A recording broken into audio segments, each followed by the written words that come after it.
Bonjour à tous. Patrice Talon était hier à Abidjan, 2 jours après son discours au sommet de la CEDEAO à Abuja sur l'intégration sous-régionale et la question de l'aide au développement, et surtout après la désignation d'un certain Julius Maada Bio à la présidence tournante de l'institution, alors qu'était attendu à ce sujet et à ce poste le Sénégalais Bassirou Diomaye Faye. Alors faut-il se contenter de la version officielle qui parle d'une visite pour renforcer les rapports diplomatiques entre les deux pays? Nous ferons le débat tout à l'heure avec les acteurs notamment. Mais déjà, la une des journaux et la revue de presse reviendront par ici sur cette information-là, à commencer déjà par Fraternité, le quotidien maison. Vous aurez à suivre tout à l'heure les deux bulletins d'information. Le premier, présenté par Ingrid Dev, va vous proposer une idée de l'actualité telle que relayée par la rédaction de Canal 3 Bénin. Et le second, avec Candide Rongaita, qui va nous proposer le point de l'actualité des sports d'hier à ce matin au Bénin et partout ailleurs dans le monde. Nous sommes mercredi 25 juin 2025. Bienvenue à tous.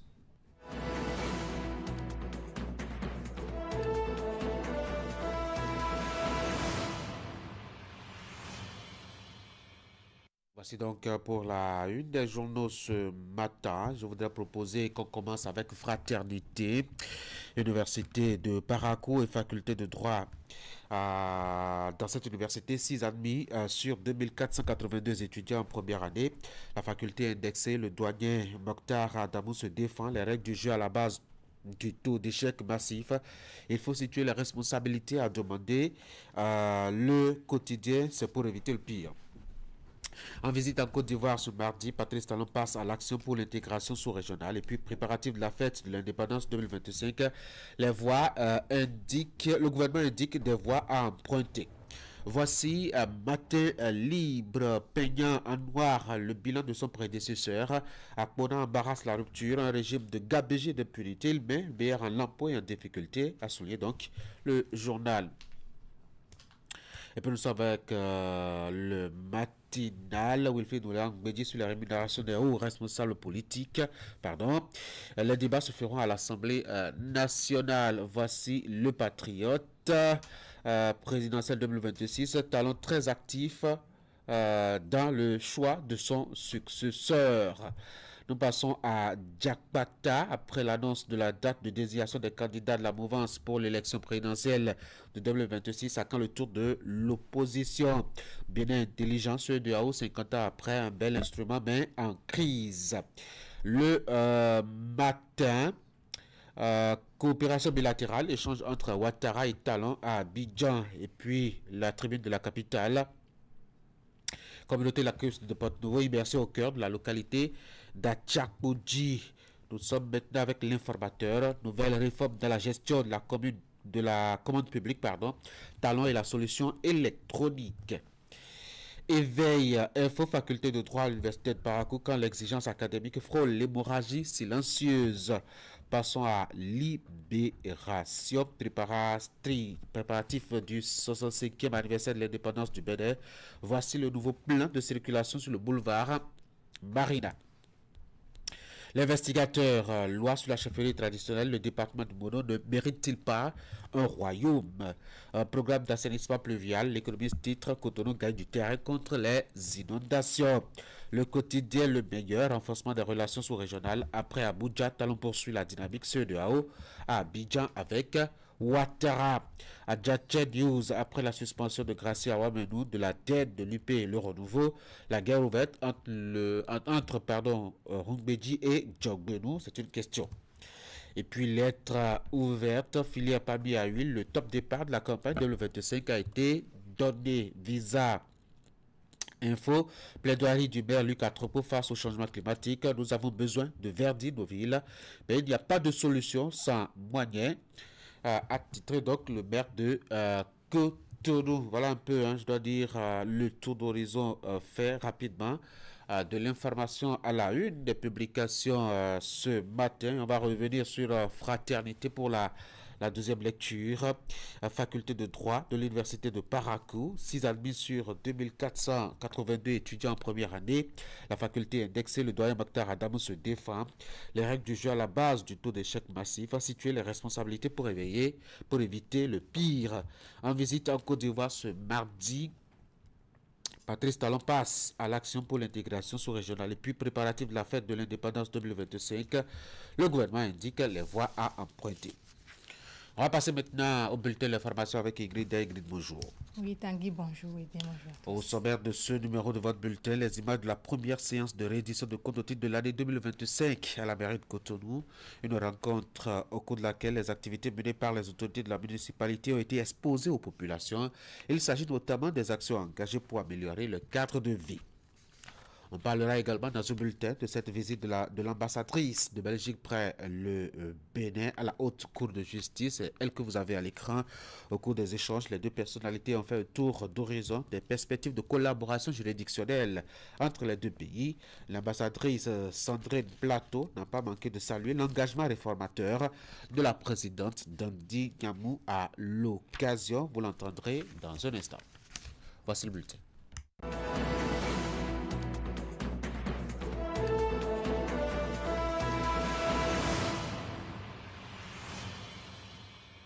Les populations des différents quartiers du 13e arrondissement de Cotonou ont désormais une idée un peu plus claire des actions menées par la mairie de Cotonou à leur profit.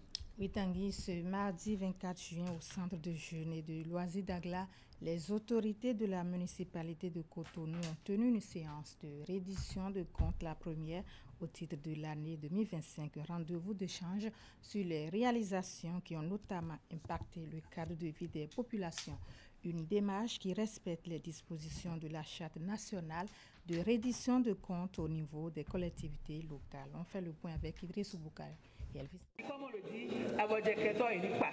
C'est comme ça. À cette première séance publique de reddition de comptes, la parole est libre. On vit au quotidien les réalités du terrain. À travers des discussions à bâton rompu, les populations du 13e arrondissement de Cotonou apprécient la gestion du maire Luc Setonji Atrokbo et son équipe au titre des 6 premiers mois de l'année 2025. Un exercice pédagogique pour améliorer la gouvernance locale dans la ville de Cotonou. C'est donc un moment important de concertation, de partage pour trouver les meilleures solutions possibles aux questions de gouvernance et de développement de la commune. C'est pourquoi je voudrais exprimer solennellement ma profonde gratitude à tous ceux qui ont contribué à la préparation et à l'organisation de cette séance, d'une part, et à vous, chères populations, qui êtes présentes, d'autre part. La démarche de reddition de comptes répond aux principes de transparence et de bonne gouvernance. Les réalisations présentées prennent en compte les questions d'hygiène et d'assainissement urbain, les infrastructures d'assainissement, les toilettes publiques dans les écoles, leur entretien, le suivi et les mesures de sauvegarde, sans oublier l'opérationnalisation de e-services pour la modernisation du fonctionnement de la mairie de Cotonou. La Charte nationale de reddition de comptes au niveau des collectivités locales, qui encadre l'exercice auquel nous nous livrons aujourd'hui, précise très clairement dans les articles 7 et 10 que la reddition de comptes doit concerner l'ensemble des domaines de compétences des communes et s'effectuer de manière sectorielle pour plus de clarté et d'efficacité. C'est dans cette dynamique que nous avons accueilli favorablement la proposition du cadre de concertation pour une participation citoyenne inclusive. Le bilan sommaire présenté a été apprécié par les populations. Des doléances ont été également formulées pour plus d'impact des actions de la mairie dans les différents quartiers du 13e arrondissement de Cotonou. La présidente de la Haute Cour de justice, Dandi Nyamou, a reçu en audience l'ambassadrice de Belgique près le Bénin. Au menu de la rencontre tenue au siège de l'institution, le renforcement des relations entre les deux pays. Sandrine Plateau a salué à l'occasion la volonté de la présidente Nyamou à moderniser la Haute Cour de justice. On l'écoute. C'était une rencontre de courtoisie parce que nous n'avions pas encore eu l'occasion de nous rencontrer et j'avais vu que la présidente s'était rendue en Belgique en mission d'études auprès de nos hautes juridictions. Et voilà, donc c'était l'occasion de pouvoir en apprendre plus sur cette mission, sur ses objectifs, sur le suivi qui était indiqué d'y apporter. Et ça nous a permis de faire le tour d'horizon au niveau des objectifs, au niveau de la Haute Cour de justice, de mieux comprendre le rôle de cette importante institution dans le paysage institutionnel béninois et du rôle potentiellement très important qu'elle peut jouer dans le cours des choses ici. Sa volonté de réformer l'institution, je dirais, une institution qui existe déjà depuis de nombreuses années, mais qu'elle a à cœur de vouloir moderniser, de pouvoir rapprocher des citoyens de leurs préoccupations, de pouvoir répondre à leurs doléances en renvoyant, le cas échéant, leur plaidoyer vers les juridictions ou les institutions concernées, que ce soit l'Assemblée nationale par exemple, qui a vraiment un important rôle à jouer à cet égard.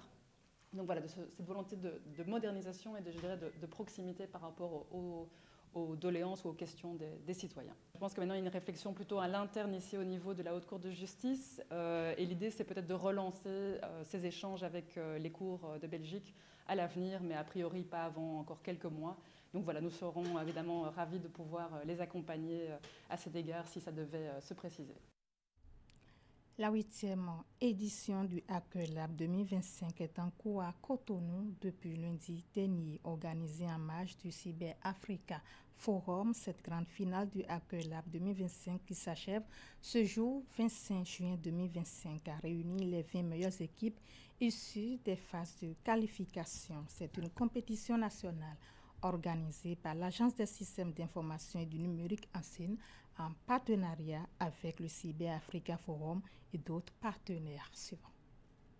Plus d'une vingtaine d'équipes qualifiées participent au Hacker Lab 2025, un rendez-vous annuel dédié à la cybersécurité dont la grande finale est lancée à Cotonou. Cette édition du Hacker Lab est spéciale car elle se déroule sous un thème à la fois original et symbolique, le projet K103, évasion du labyrinthe numérique.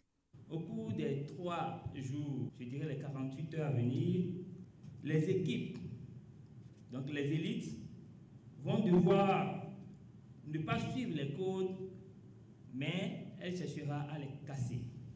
Et seule l'équipe qui pourra casser les codes sortira du labyrinthe. À travers ce scénario, les participants que vous êtes seront amenés à affronter des environnements complexes et immersifs, où se mêlent l'intelligence artificielle, la virtualisation et d'autres défis de sécurité. Le Hacker Lab est une compétition nationale organisée par l'Agence des systèmes d'information et du numérique ANSIN en partenariat avec le Cyber Africa Forum CAF. Les innovations de cette édition sont justement l'accent sur les menaces du moment, en tout cas les opportunités du moment, que sont l'intelligence artificielle et toutes les technologies avancées de virtualisation. La deuxième innovation, c'est l'association avec un événement d'envergure tel que le Cyber Africa Forum. Donc, je suis particulièrement fier de voir que cette initiative prend de plus en plus de l'ampleur et nous continuerons en tout cas de faire au mieux que dans les années suivantes, cette initiative puisse être encore plus importante. Le Hacker Lab est avant tout un espace de rencontre, d'émulation et de formation. Il réunit des passionnés, des étudiants, des professionnels, tous animés par une même volonté, explorer, comprendre et renforcer la cybersécurité du cyberespace béninois.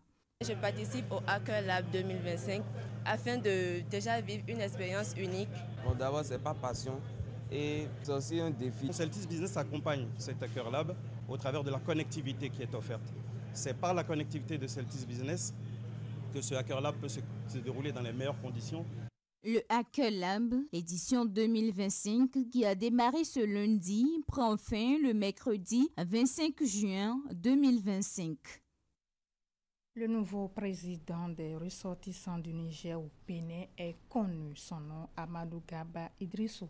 Il a été officiellement investi dans ses fonctions week-end dernier au Palais des Congrès de Cotonou. C'était lors d'une cérémonie de passation de témoins que nous résume ici Candide Mouedo. Aujourd'hui, je me retire du poste du président avec la tête haute, le cœur plein et l'âme en paix. Issa Karidjo s'en va et laisse place à une nouvelle équipe dirigeante à la tête du Haut Conseil des Nigériens vivant au Bénin. Voici l'homme qui sera le représentant numéro 1 des ressortissants nigériens du Bénin, Amadou Garba Idrissou. Élu fin avril dernier avec un bureau de 14 membres, le nouveau président prend fonction de manière solennelle. En vertu des pouvoirs qui nous sont conférés, nous vous répétons la charte de la passation de pouvoir. Nous vous souhaitons bon succès et que d'ici 4 ans, en tout cas, nous souhaiterons de revenir ici, peut-être saluer aussi de vos performances. Il devra entre autres œuvrer pour la consolidation des liens de fraternité et de solidarité entre les membres de la diaspora nigérienne, défendre leurs intérêts de concert avec les représentations diplomatiques et forces consulaires. Nous prenons aujourd'hui un engagement servir les Nigériens du Bénin avec sérieux, loyauté et responsabilité. Notre priorité sera aussi de renforcer la collaboration avec les autorités béninoises dans un esprit de respect, de paix et de fraternité. Respecter les lois du Bénin, c'est honorer l'hospitalité qui nous est offerte. La culture de la coexistence pacifique et d'intégration est aussi une mission majeure du tout nouveau président du Haut Conseil des Nigériens vivant au Bénin. L'avenir de notre communauté ne dépend pas d'un seul homme, mais de l'énergie collective de tout un peuple. Ne vous contentez plus d'être résident. Soyez influents, soyez visibles, soyez utiles au Niger, utiles au Bénin et utiles à l'Afrique. Pour la réussite de votre mission, je vous exhorte entre autres à organiser des campagnes de sensibilisation en vue d'encourager la diaspora nigérienne à respecter davantage les lois et règlements du pays d'accueil, à cultiver l'esprit d'entraide, de cohésion et de l'amour de la patrie. Des conseils aux nouveaux locataires de la présidence du Haut Conseil des Nigériens vivant au Bénin et de tout son bureau en vue de satisfaire les attentes de la communauté nigérienne au Bénin au cours des 4 prochaines années. À la suite de la cérémonie d'investiture, le nouveau siège du bureau central à Gbegame a été inauguré pour le bon déroulement des différentes activités. Voilà, c'était le bulletin Tanguy Agoy. Merci pour la présentation, Ingrid. Je vous souhaite de passer une très bonne journée. Merci, pareil. Mesdames et messieurs de la journée, sur Canal 3 Bénin, vous aurez des rendez-vous d'information, notamment les petits, à 11h et à 16h, ce sont les bulletins d'information. À 13h, 19h30, 22h30, ce sont les grandes éditions. Vous pourriez davantage suivre donc l'actualité en continu aussi en bande défilante sur votre télévision. Pour l'instant, c'est Actu Matin. Et voici l'étape des sports.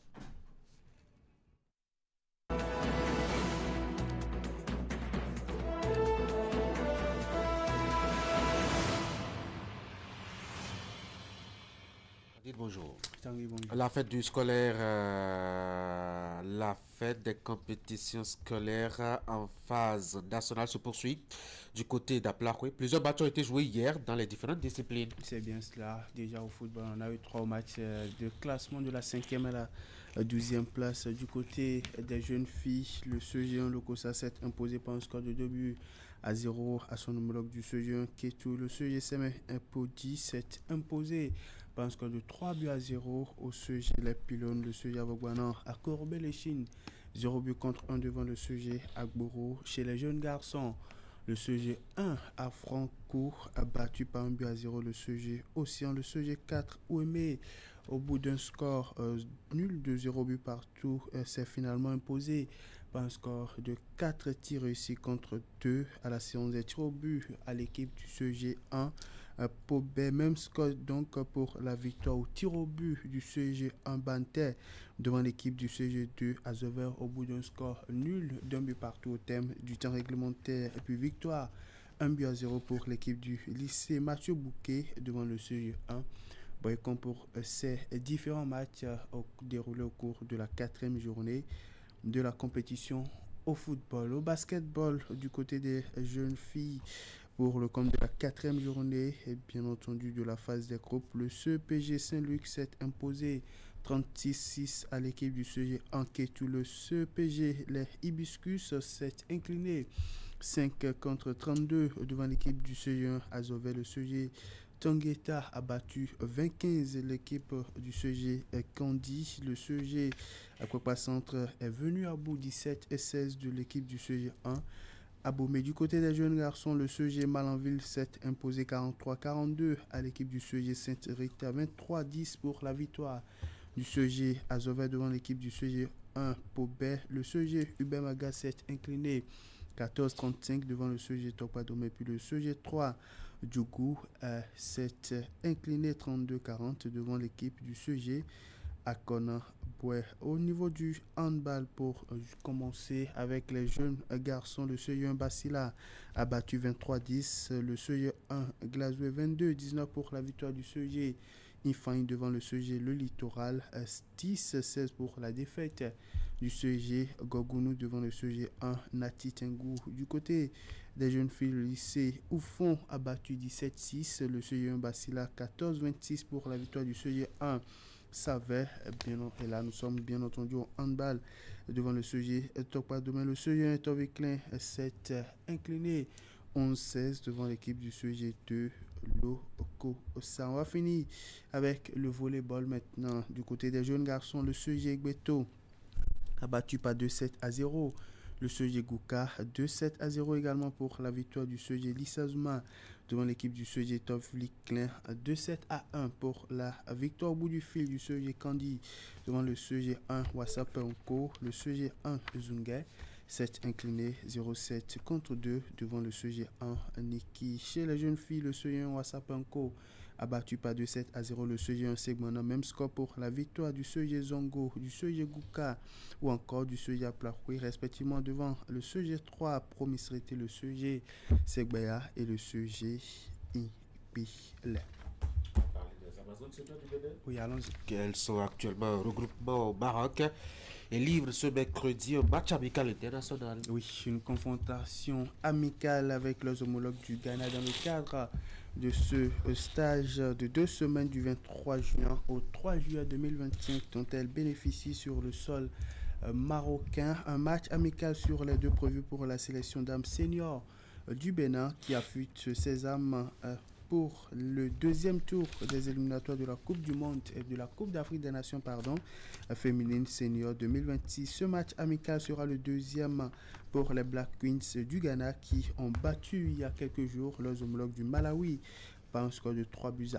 Contrairement au Bénin, cette rencontre s'inscrit dans le cadre de la préparation de la Coupe d'Afrique des Nations féminine 2024 qui démarre dans quelques jours au Maroc pour le Ghana. La rencontre va se jouer sur les installations du complexe sportif ZID du Maroc et en prélude à cette explication amicale, les Amazones du Bénin ont effectué hier, mardi, une nouvelle séance d'entraînement sur les installations de l'association sportive du Salé. C'était dans la soirée d'hier. Il faut dire que pour ce stage, les Amazones seniors et juniors du Bénin au Maroc, on note la présence de 2 nouvelles têtes parmi les 34 joueuses appelées par le sélectionneur national Abdoulaye Ouzerou.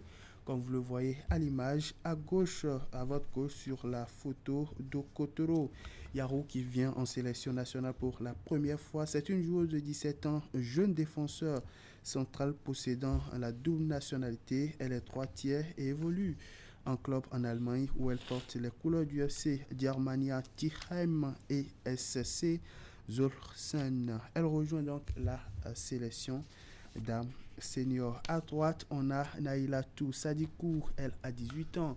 Elle est aussi jeune défenseur et elle a la double nationalité. Elle est une latérale droite évoluant au SC Fribourg en Allemagne. 2 nouvelles trouvailles donc du sélectionneur national pour les sélections dames juniors et seniors du Bénin qui prépare respectivement les deuxièmes tours des éliminatoires de la Coupe du Monde féminine U20 et le second tour des éliminatoires de la Coupe d'Afrique des Nations féminine 2026. On va parler des hommes. Oui. Et précisément de la Coupe du monde des clubs qui se déroule aux États-Unis. Ça continue toujours de se battre pour des places au tour suivant dans cette compétition. La troisième journée de la phase des groupes se poursuit. Ça se poursuit. On a eu droit à 4 différents matchs au cours de la journée d'hier au petit matin de ce mercredi. L'équipe de Auckland City a partagé les points avec celle de Boca Juniors au bout d'un score nul d'un but partout et la victoire du FC Benfica devant le Bayern de Munich, une victoire surprise pour donc les Bavarois, une défaite surprise pour les Bavarois devant leurs homologues de Benfica de Lisbonne. L'Espérance de Tunis a courbé les Chines 0 but contre 3 devant l'équipe de Chelsea et puis l'équipe de Los Angeles enchaîne donc avec un nouveau match sans victoire, score nul d'un but partout devant l'équipe de Flamengo. Et puis après ces différents matchs, on va assister à 4 autres matchs au cours de la journée de ce mercredi au petit matin du jeudi. Le Borussia Dortmund sera face à l'équipe de Holstein à partir de 20h. Au même moment, l'équipe de Mamelodi Sundowns va en découdre avec l'équipe de Fluminense. Urawa Reds sera face à l'équipe du CF Monterrey dès qu'il va sonner 2h du matin. Au même moment, l'Inter Milan va en découdre avec River. Appelé Tanguy, ça continue de se battre pour les places du côté de la mairie. Absolument. La défaite du Bayern de Munich hier. C'est surprenante cette défaite. Mais il faut le dire, on est dans une compétition avec bien d'autres éléments qui m'a frappé sur l'issue des matchs.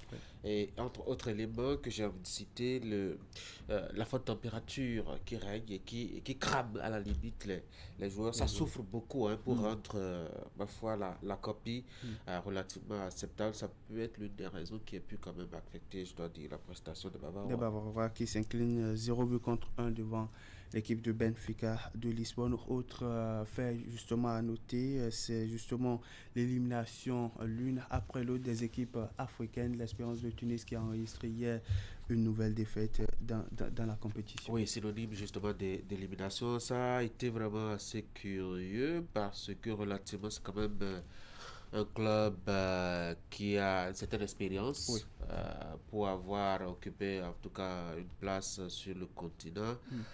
C'est dire peut-être aussi le niveau de football, même s'il a évolué, s'il s'est amélioré ces dernières années, c'est-à-dire quand même que le niveau n'a pas encore atteint, en tout cas celui qui permettrait de l'évaluer à la hauteur des autres nations ou des autres continents. C'est ça, de toute façon c'est ce à quoi on a droit depuis le début de la compétition. Ça peine à sortir la tête de l'eau dans le rang des équipes africaine dans le cadre de cette édition 2025 de la Coupe du monde des clubs de la FIFA. Tanguy, parlons autre chose maintenant. Les phases départementales du championnat national de Maracana se poursuivent dans les différents départements du pays. Le week-end écoulé a été assez mouvementé pour les acteurs maracaniers qui ont tenu le rendez-vous des phases de la Ligue Atlantique déroulée à Abomey-Calavi et celle de la Ligue Ouémé Plateau tenue à Paubert. Et au terme justement de la compétition candide, et là on est au niveau de chaque ligue, les équipes qualifiées pour la phase nationale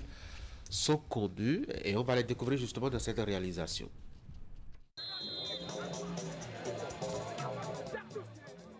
Le terrain synthétique de l'université d'Abomey-Calavi a été le théâtre du championnat départemental de la Ligue Atlantique. Une journée de compétition au cours de laquelle chacune des équipes engagées dans les catégories respectives a eu l'occasion de se mesurer à divers adversaires en vue de composter les billets qualificatifs à la phase nationale. Dans la catégorie junior, 1000 € réussit à surpasser ses 9 autres concurrents pour s'offrir le Graal avec une victoire 2-1 en finale face à l'équipe junior de LGM.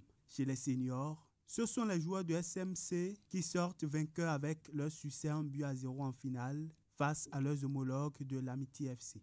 Quant à la catégorie des super seniors, les grands du Maracana s'offrent le titre en s'imposant à leurs homologues de Rafale 2-1.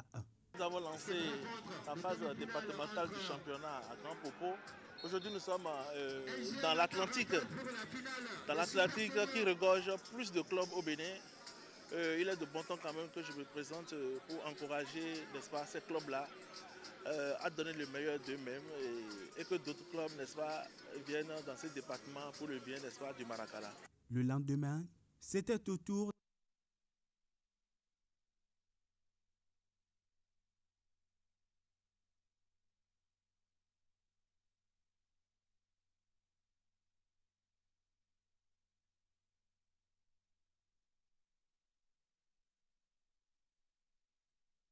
certainement revenir dans nos prochaines émissions. Il faut dire qu'au thème de ce championnat départemental, 27 arbitres de la Ligue Ouémé Plateau, vous allez le découvrir sur les images, ont reçu leur attestation de fin de formation en arbitrage de Maracana, ceci sous la supervision de Mariano Moncho, président de la commission des juges et officiels techniques de la Fédération béninoise de Maracana, assis sur la maîtrise des 14 lois de jeu. Cette formation vise à professionnaliser l'arbitrage et à garantir un développement d'un encadrement technique de qualité. Ces arbitres qui ont reçu leur attestation, sinon leur parchemin de fin de formation, ont eu l'occasion d'officier les matchs au cours de l'étape de Pobet, l'étape de la Ligue Ouémé Plateau. On va finir avec le noble art. La Fédération béninoise de boxe dispose désormais de plusieurs commissions centrales, diverses commissions qui auront à s'occuper de plusieurs aspects en vue d'un développement durable de la boxe au Bénin. La cérémonie d'installation des membres de ces commissions respectives s'est déroulée hier, mardi, au siège de l'institution à Cotonou. Voici les précisions. La Fédération béninoise de boxe se fait de nouveaux alliés pour un nouveau départ du noble art au Bénin. Il s'agit des membres des 7 différentes commissions centrales mises en place ce mardi 24 juin 2025, dont la commission centrale de la boxe amateur, la commission centrale de la boxe professionnelle, la commission centrale des juges, arbitres et bien d'autres. Ayant une maîtrise du terrain, ces différents acteurs seront en contact permanent avec les passionnés de la discipline. Dans chaque salle d'entraînement ou en chaque lieu d'entraînement de Cotonou à Natitengou, il y a des jeunes qui rêvent, mais pour que ces rêves deviennent réalité, il nous faut une organisation solide, un encadrement de qualité, des compétitions structurées, suivies d'une vision claire. C'est là que vous entrez en jeu.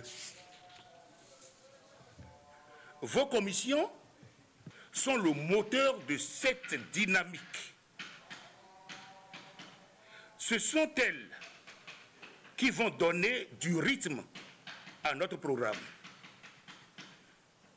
du cadre à notre travail et surtout de l'espoir à nos athlètes. Les membres des 7 différentes commissions centrales auront donc à transmettre les valeurs de la boxe à la nouvelle génération avec des actions concrètes pour une boxe béninoise qui se veut une évolution fulgurante. Relevons nos manches. Allons sur le terrain. Organisons. Écoutons. Formons. Corrigeons. Chaque effort compte. L'installation officielle des membres de ces différentes commissions centrales marque leur envoi en mission. Ils sont conscients de la tâche qui est la leur et entendent s'y mettre avec abnégation. Au niveau de la commission règlement, pénalité, sanction, il s'agira de faire appliquer le règlement comme cela est stipulé par les textes fondamentaux de la Fédération béninoise de boxe. C'est un nouveau départ pour ramener la boxe au sommet. Cette boxe ne peut pas venir au sommet sans passer par les amateurs. Donc la commission amateur aura pour rôle de redonner la joie aux boxeurs qui sont déjà dedans et qui vont venir par les tests et par l'amélioration des conditions de nos athlètes. On sait que le chemin est long, mais on va essayer avec le comité exécutif et nos partenaires.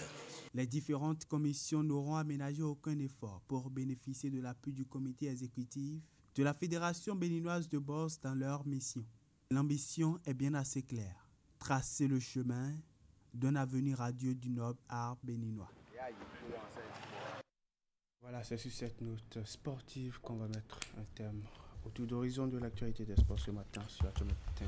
Merci beaucoup Candide pour le point donc de l'actualité des informations sur Actu Matin. Ça s'appelle Sport Matin.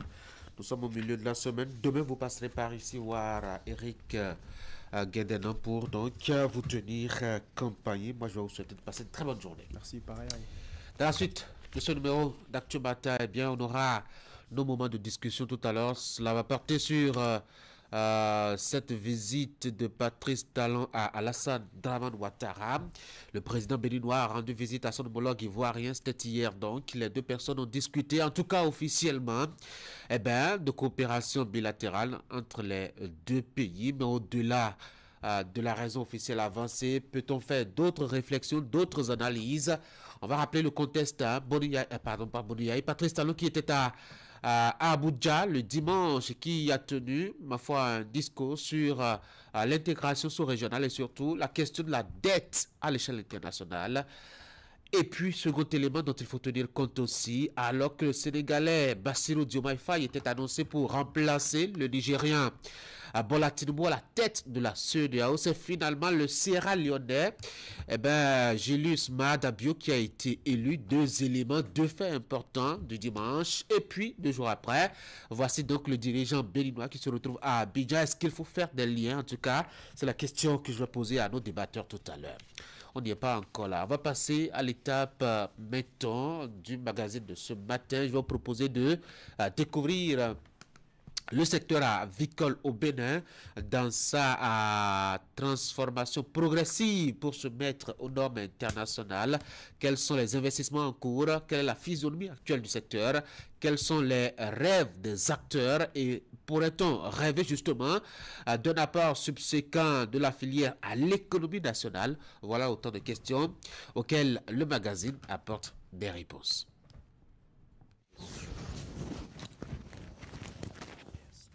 Nous sommes ici dans l'enclos des bêtes d'un opérateur économique. Passé depuis peu homme politique et élu à ce titre maire de sa commune.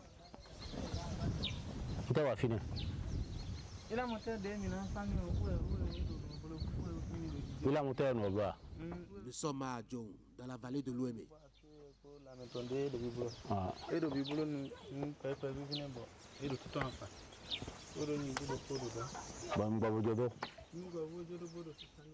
Au programme ce matin, visite des lieux et présentation des bêtes.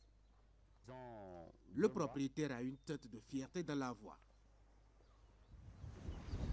C'est le bœuf qui vient jouer devant moi. C'est les veaux qui sont là, c'est les veaux de 6 mois. Ça là, ça a 8 mois. Ça là, ça a 8 mois. Les autres là, c'est les veaux de 6 mois, 7 mois, 3 mois, 4 mois. C'est une race qu'on appelle Goudali. Ça fait partie des... C'est une race qui est très chère et c'est une race qui ne se trouve pas sur le territoire béninois. Donc il faut... Ça quitte parfois le Nigeria, le Mali, le Soudan, bon, partout.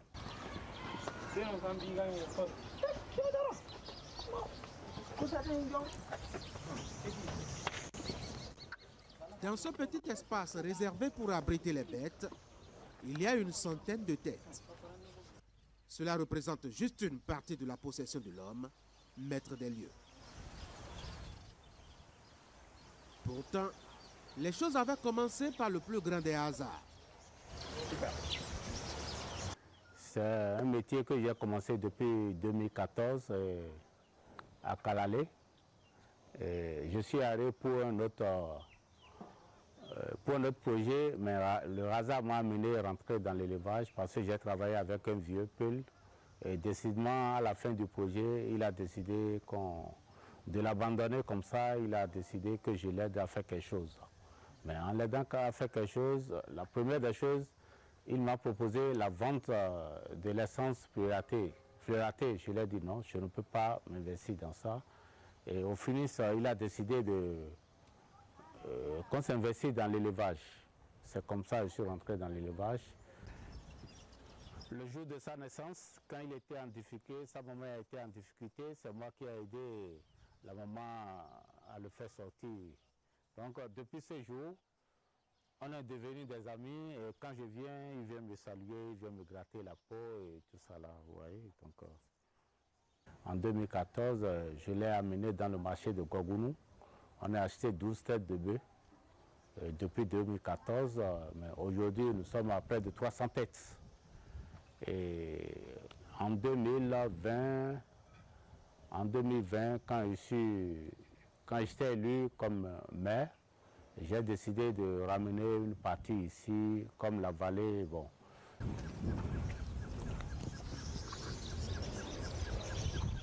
Si je ne gagne pas depuis 2014, je ne serai pas dedans.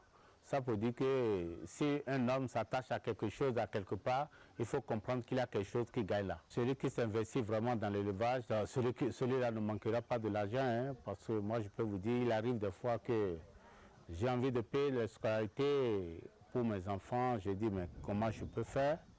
Ben, je regarde dans mon troupeau, je prends 2 bœufs, je vends 2 bœufs, je suis à près d'1 million déjà.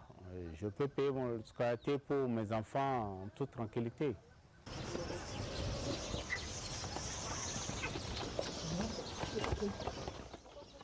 Présenté ainsi, les choses apparaissent un peu trop faciles, sinon irréalistes, même quand on a déjà ses bêtes et des bouviers pour se lancer. Il faut bien subir des peines, et cela commence déjà par les soins à apporter au bétail.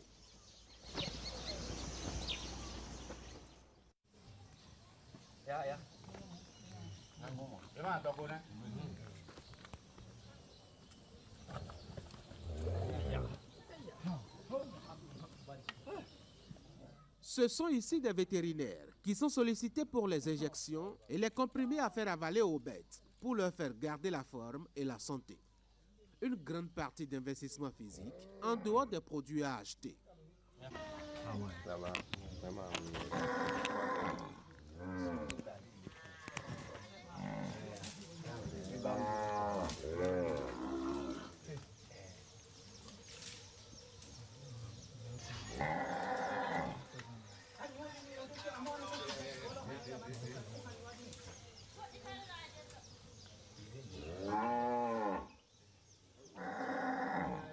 La vaccination, on le fait disons 3 fois dans l'année. Il y a 2 vaccinations, il y a pasteurose et CCB. CCB, c'est tous les ans. Mais pasteurose, on doit faire ça là au moins 3 ou 4, dans 3 mois ou 4 mois au plus.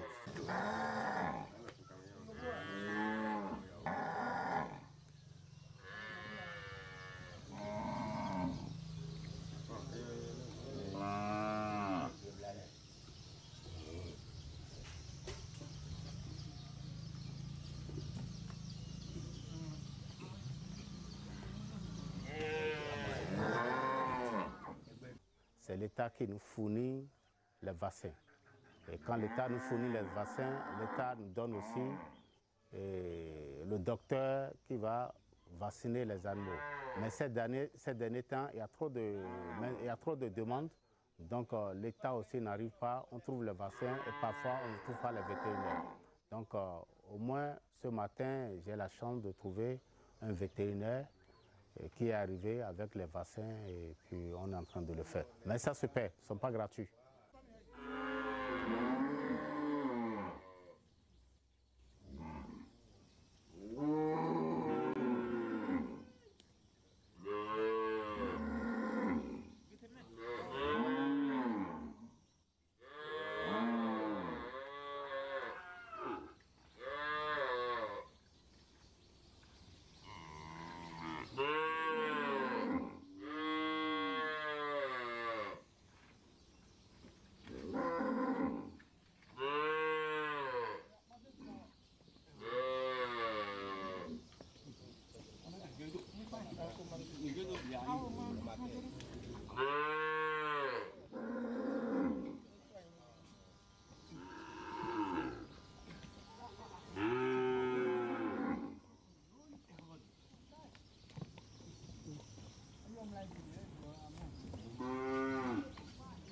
je peux quitter le bureau à 23 h, je viens toujours ici pour les visiter.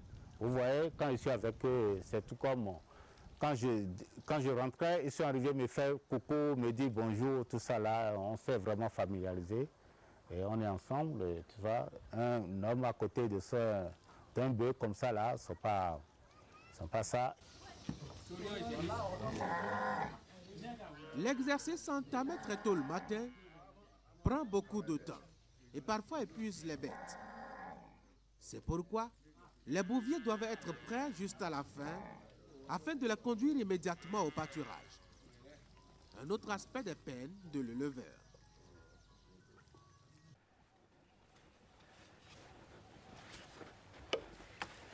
Ok, j'espère. Ibrahim Bouvi, Péville.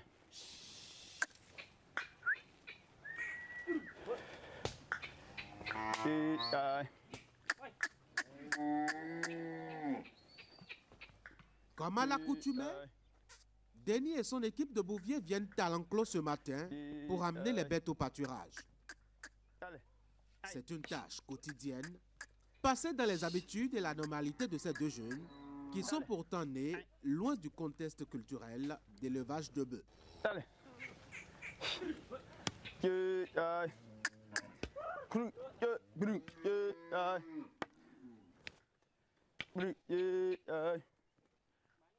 Avec le temps, ils se sont accommodés aux bêtes, discutant avec elles dans un langage onomatopée incompréhensible aux profanes. Ça va. C'est quand même. Allez. À son temps, on va aller. Donc, on peut faire un plan pour boire. Il y a un peu de nom, on peut l'air de non Jérôme, non, mais non Jérôme. Pas Jérôme, un sonando, une boutique sur Bonaninga. À son air, un son bon Jérôme et donné un doigt papa, quoi, quoi, ou bien, à l'un de quoi, à quoi, à l'homme, nous, à doigt point, son lien, à quoi, nous, c'est quand même. Allez, il y a un temps.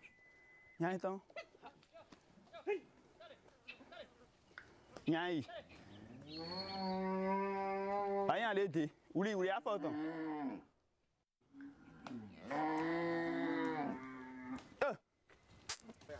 Non, c'est que maintenant, nous me disons des temps, mais non, tout que nous, tant les gens, ils vont dans son tête, bon, on des dos. Et c'est tout là, non des dos. Et c'est à toi. Ça non dédé, à tu appelles dans son dédé, c'est son dédé.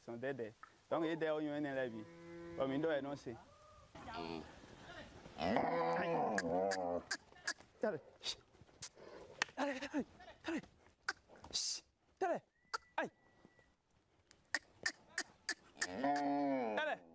Pour me ni mi ande imbule ton we na dun ganji ba go ho. Déjà à 9h30 na o de ton. 9h30. Quand tu es là, il y a des temps, il y a un pâturage. Il y a ton trou à prévoir comme on a nous signé. Et nous signons, il y a un soir, on a dit à l'heure, on a des dos, puis des noms d'un dia. Allez! Allez! Allez!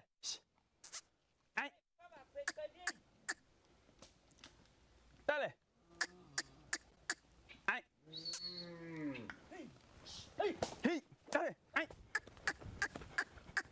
Ni no be lieu de pâturage quand il est de soir pour non payer non j'ai fatigué là minando pète de troupeau mi donc ni no be mando pète lieu de pâturage minando ba tout possible na c'est pas troupeau bon ya ou bon quand il est na monton ya oui lieu de pâturage du bandou mais le programme c'est au plat et pâturage mais le programme c'est un plan de pâturage do griller tolère au griller on doit doucer en mieux donc mais le programme est pâturage il voulait n'a du mêler sin bon problème nanti puis ils ont mis un mais attends et mes films le pic plan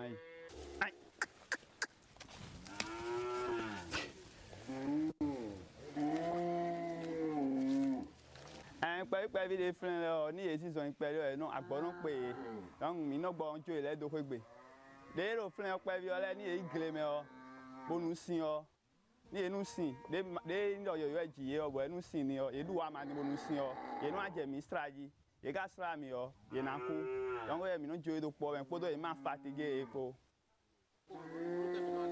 bon de lo plein ma o do Amadou actuellement ouais na di Amadou ji na ba 2 mois ouais na di Amadou ji après 2 mois oui on di Amadou ji là mi na je pin plan e ji ai allez. Comme si elles n'attendaient que leur guide, les bêtes se lancent dans la nature aussitôt l'interview achevée, par le traditionnel chemin par lequel elles sont conduites à leur pâturage. Un peu comme pour dire que l'heure est déjà suffisamment avancée et que la journée s'annonce très longue.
Envie de transformer votre intérieur, envie de composer votre salon à votre image, selon votre style et en fonction de votre goût.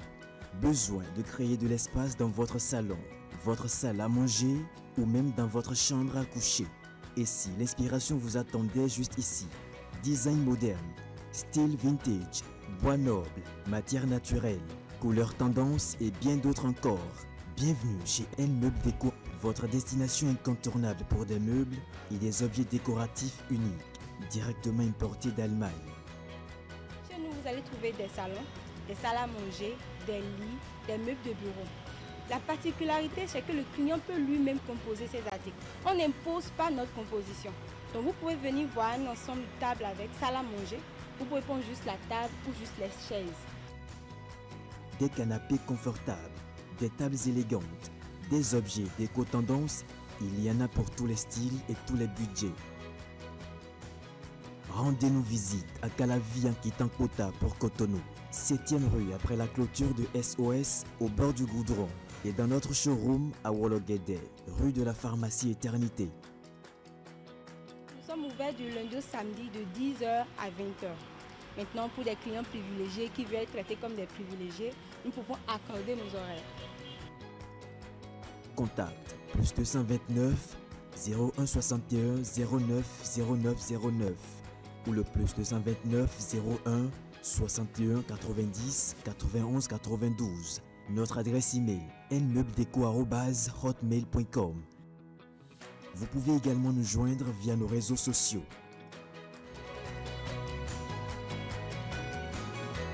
Sublimez votre intérieur, révélez votre style.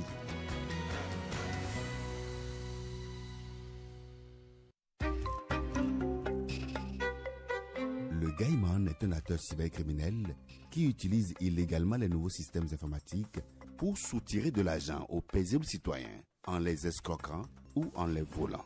Une telle activité est une infraction à la loi et est passible de sanctions contre les acteurs et leurs complices, parents, amis, religieux, spiritualistes et charlatans.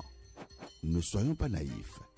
Il n'y a pas de réussite sociale sans effort. Pour tout renseignement et assistance contre la cybercriminalité, appelez les numéros 63 09 51 61 ou le 63 09 51 62, le 65 48 78 114 ou écrivez-nous à l'adresse mail ocrc@dgpr.bj.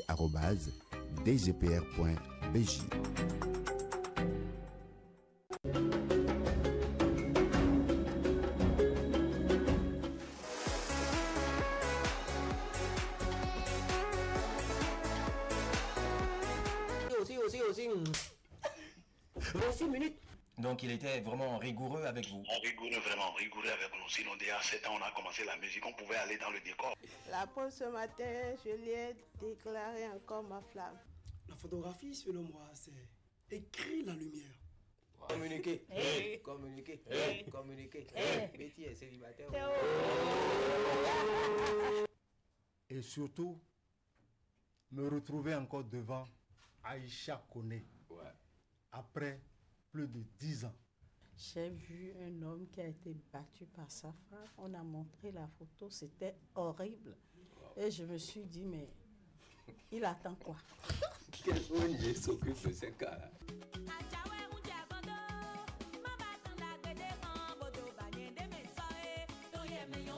Vous devez avoir votre convention de vente, bien évidemment, ce qui montre que vous avez acheté le domaine.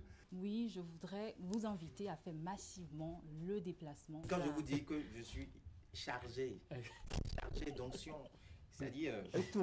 Nous préparons la journée internationale du jazz, qui va être encore cette année, comme d'habitude, un truc...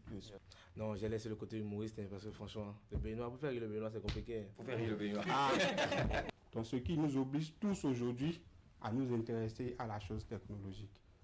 Aujourd'hui, spécialement, nous allons parler du massage, Madame Florence. Est-ce que par moment, il n'y a pas des hommes qui... Oui. Ah oui? C'est le risque du métier. C'est le risque du métier. Donc vous les laissez d'abord? Bon, oui, on essaie de... Il y a une méthode de les calmer. Quand je vous dis Amozobogla, c'est ça qui a formé le Zogla. Vous dansez des dits. Vous dansez des dits. Ça fait Zogla dance. Voilà. Inspiration.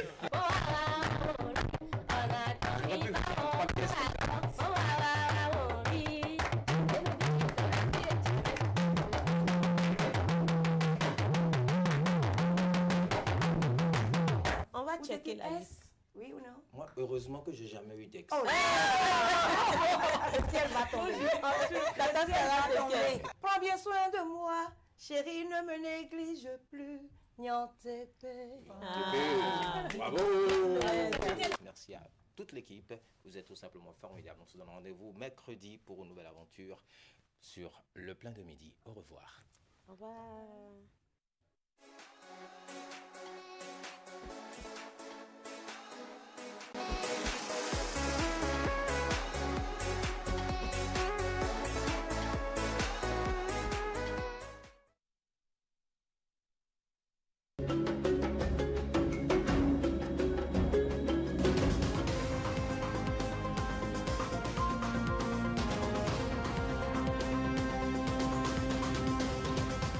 Bienvenue à votre rendez-vous hebdomadaire d'analyse donc de l'actualité. Je suis avec mon fidèle compagnon Anissé Carlos Soké, bonjour. Bonjour Tanguy. Il y a 35 ans, effectivement, en 19 février 1990, démarrait la grande réunion nationale politique. Qu'est-ce qui a bien pu expliquer que malgré qu'on ait eu d'abord des appréhensions au départ, puis après ces questions préjudiciables, etc., qui ont été évoquées par la suite, qu'on ait pu quand même tenir la barque jusqu'au bout? Je pense qu'il y a eu beaucoup de dialogue derrière le rideau. Et ça, j'ai l'impression que ça nous manque aujourd'hui énormément.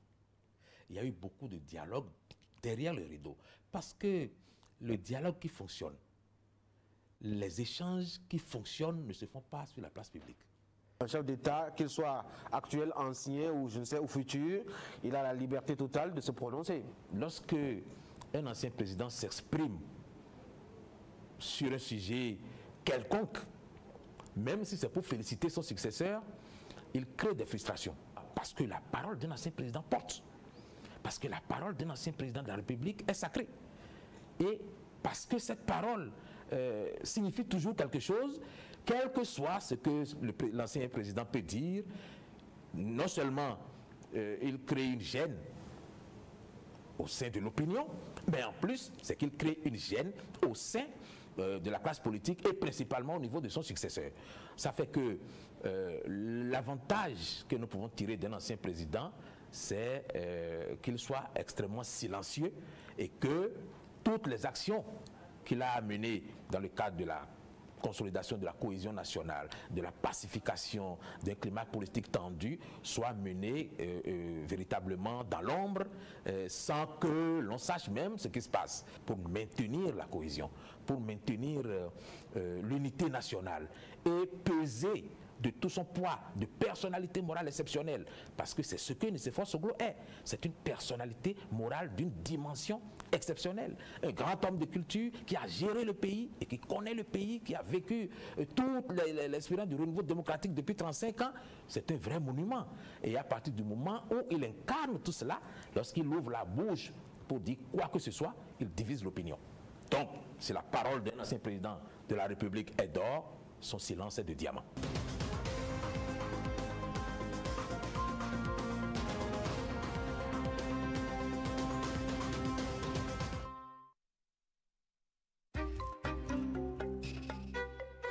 Le Gaiman est un acteur cybercriminel qui utilise illégalement les nouveaux systèmes informatiques pour soutirer de l'argent aux paisibles citoyens en les escroquant ou en les volant. Une telle activité est une infraction à la loi et est passible de sanctions contre les acteurs et leurs complices, parents, amis, religieux, spiritualistes et charlatans. Ne soyons pas naïfs. Il n'y a pas de réussite sociale sans effort. Pour tout renseignement et assistance contre la cybercriminalité, appelez les numéros 63 09 51 61 ou le 63 09 51 62, le 65 48 78 114 ou écrivez-nous à l'adresse mail ocrc@dgpr.bj.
26 minutes.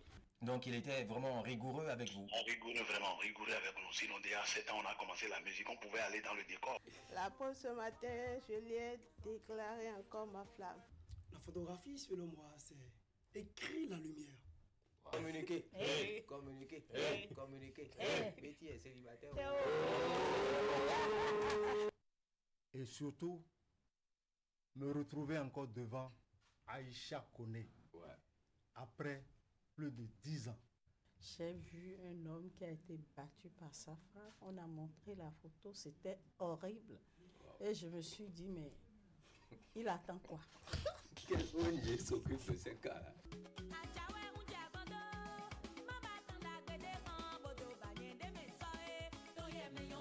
Vous devez avoir votre convention de vente, bien évidemment, ce qui montre que vous avez acheté le domaine.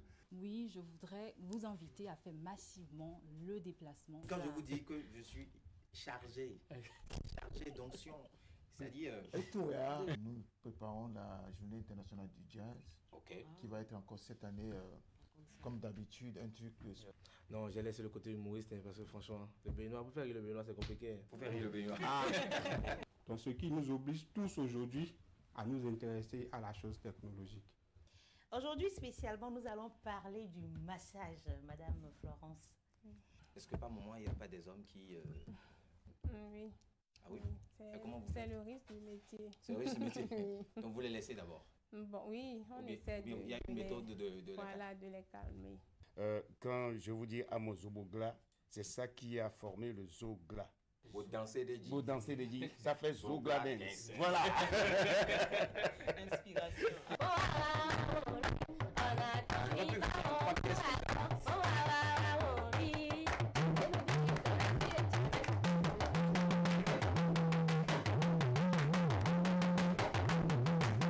On va checker la liste. Oui ou non? Moi, heureusement que j'ai jamais eu d'ex. Oh, le ciel va tomber. Prends bien soin de moi, chérie, ne me néglige plus. Bravo. Merci à toute l'équipe. Vous êtes tout simplement formidable. On se donne rendez-vous mercredi pour une nouvelle aventure sur le plein de midi. Au revoir. Au revoir.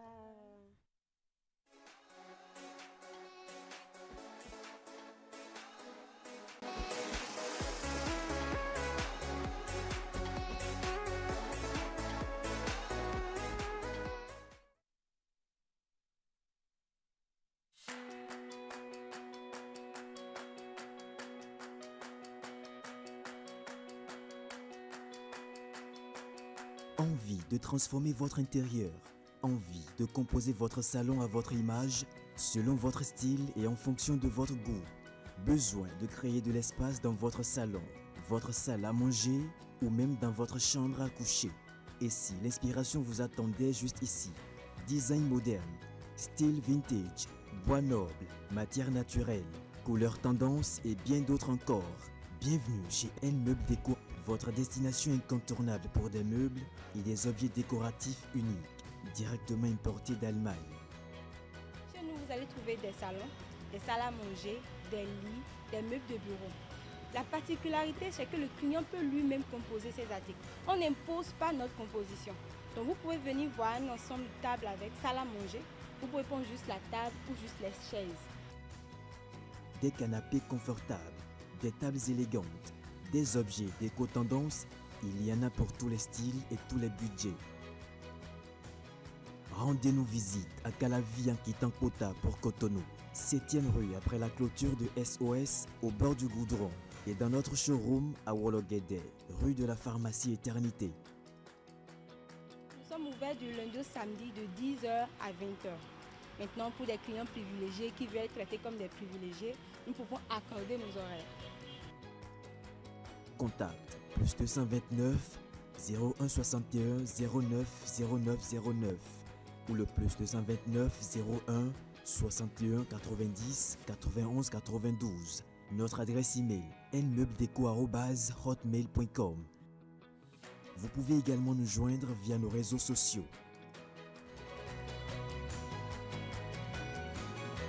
Sublimez votre intérieur, révélez votre style.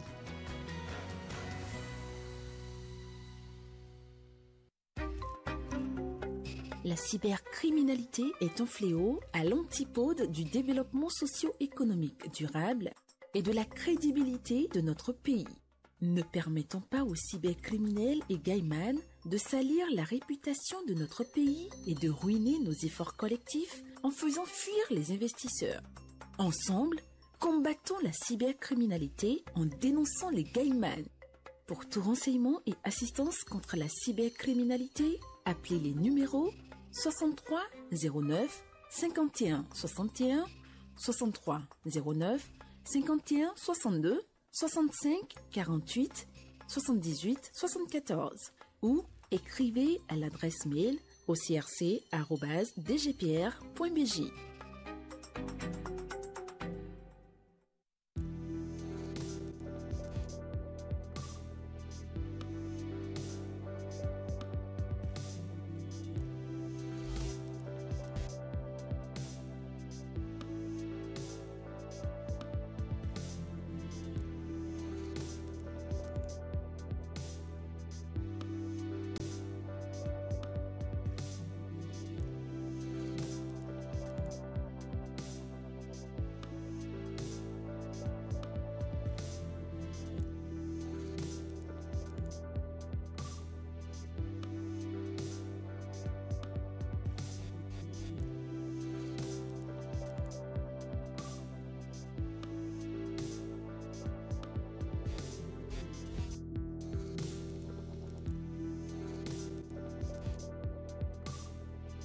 Le Gaïman est un acteur cybercriminel qui utilise illégalement les nouveaux systèmes informatiques pour soutirer de l'argent aux paisibles citoyens en les escroquant ou en les volant.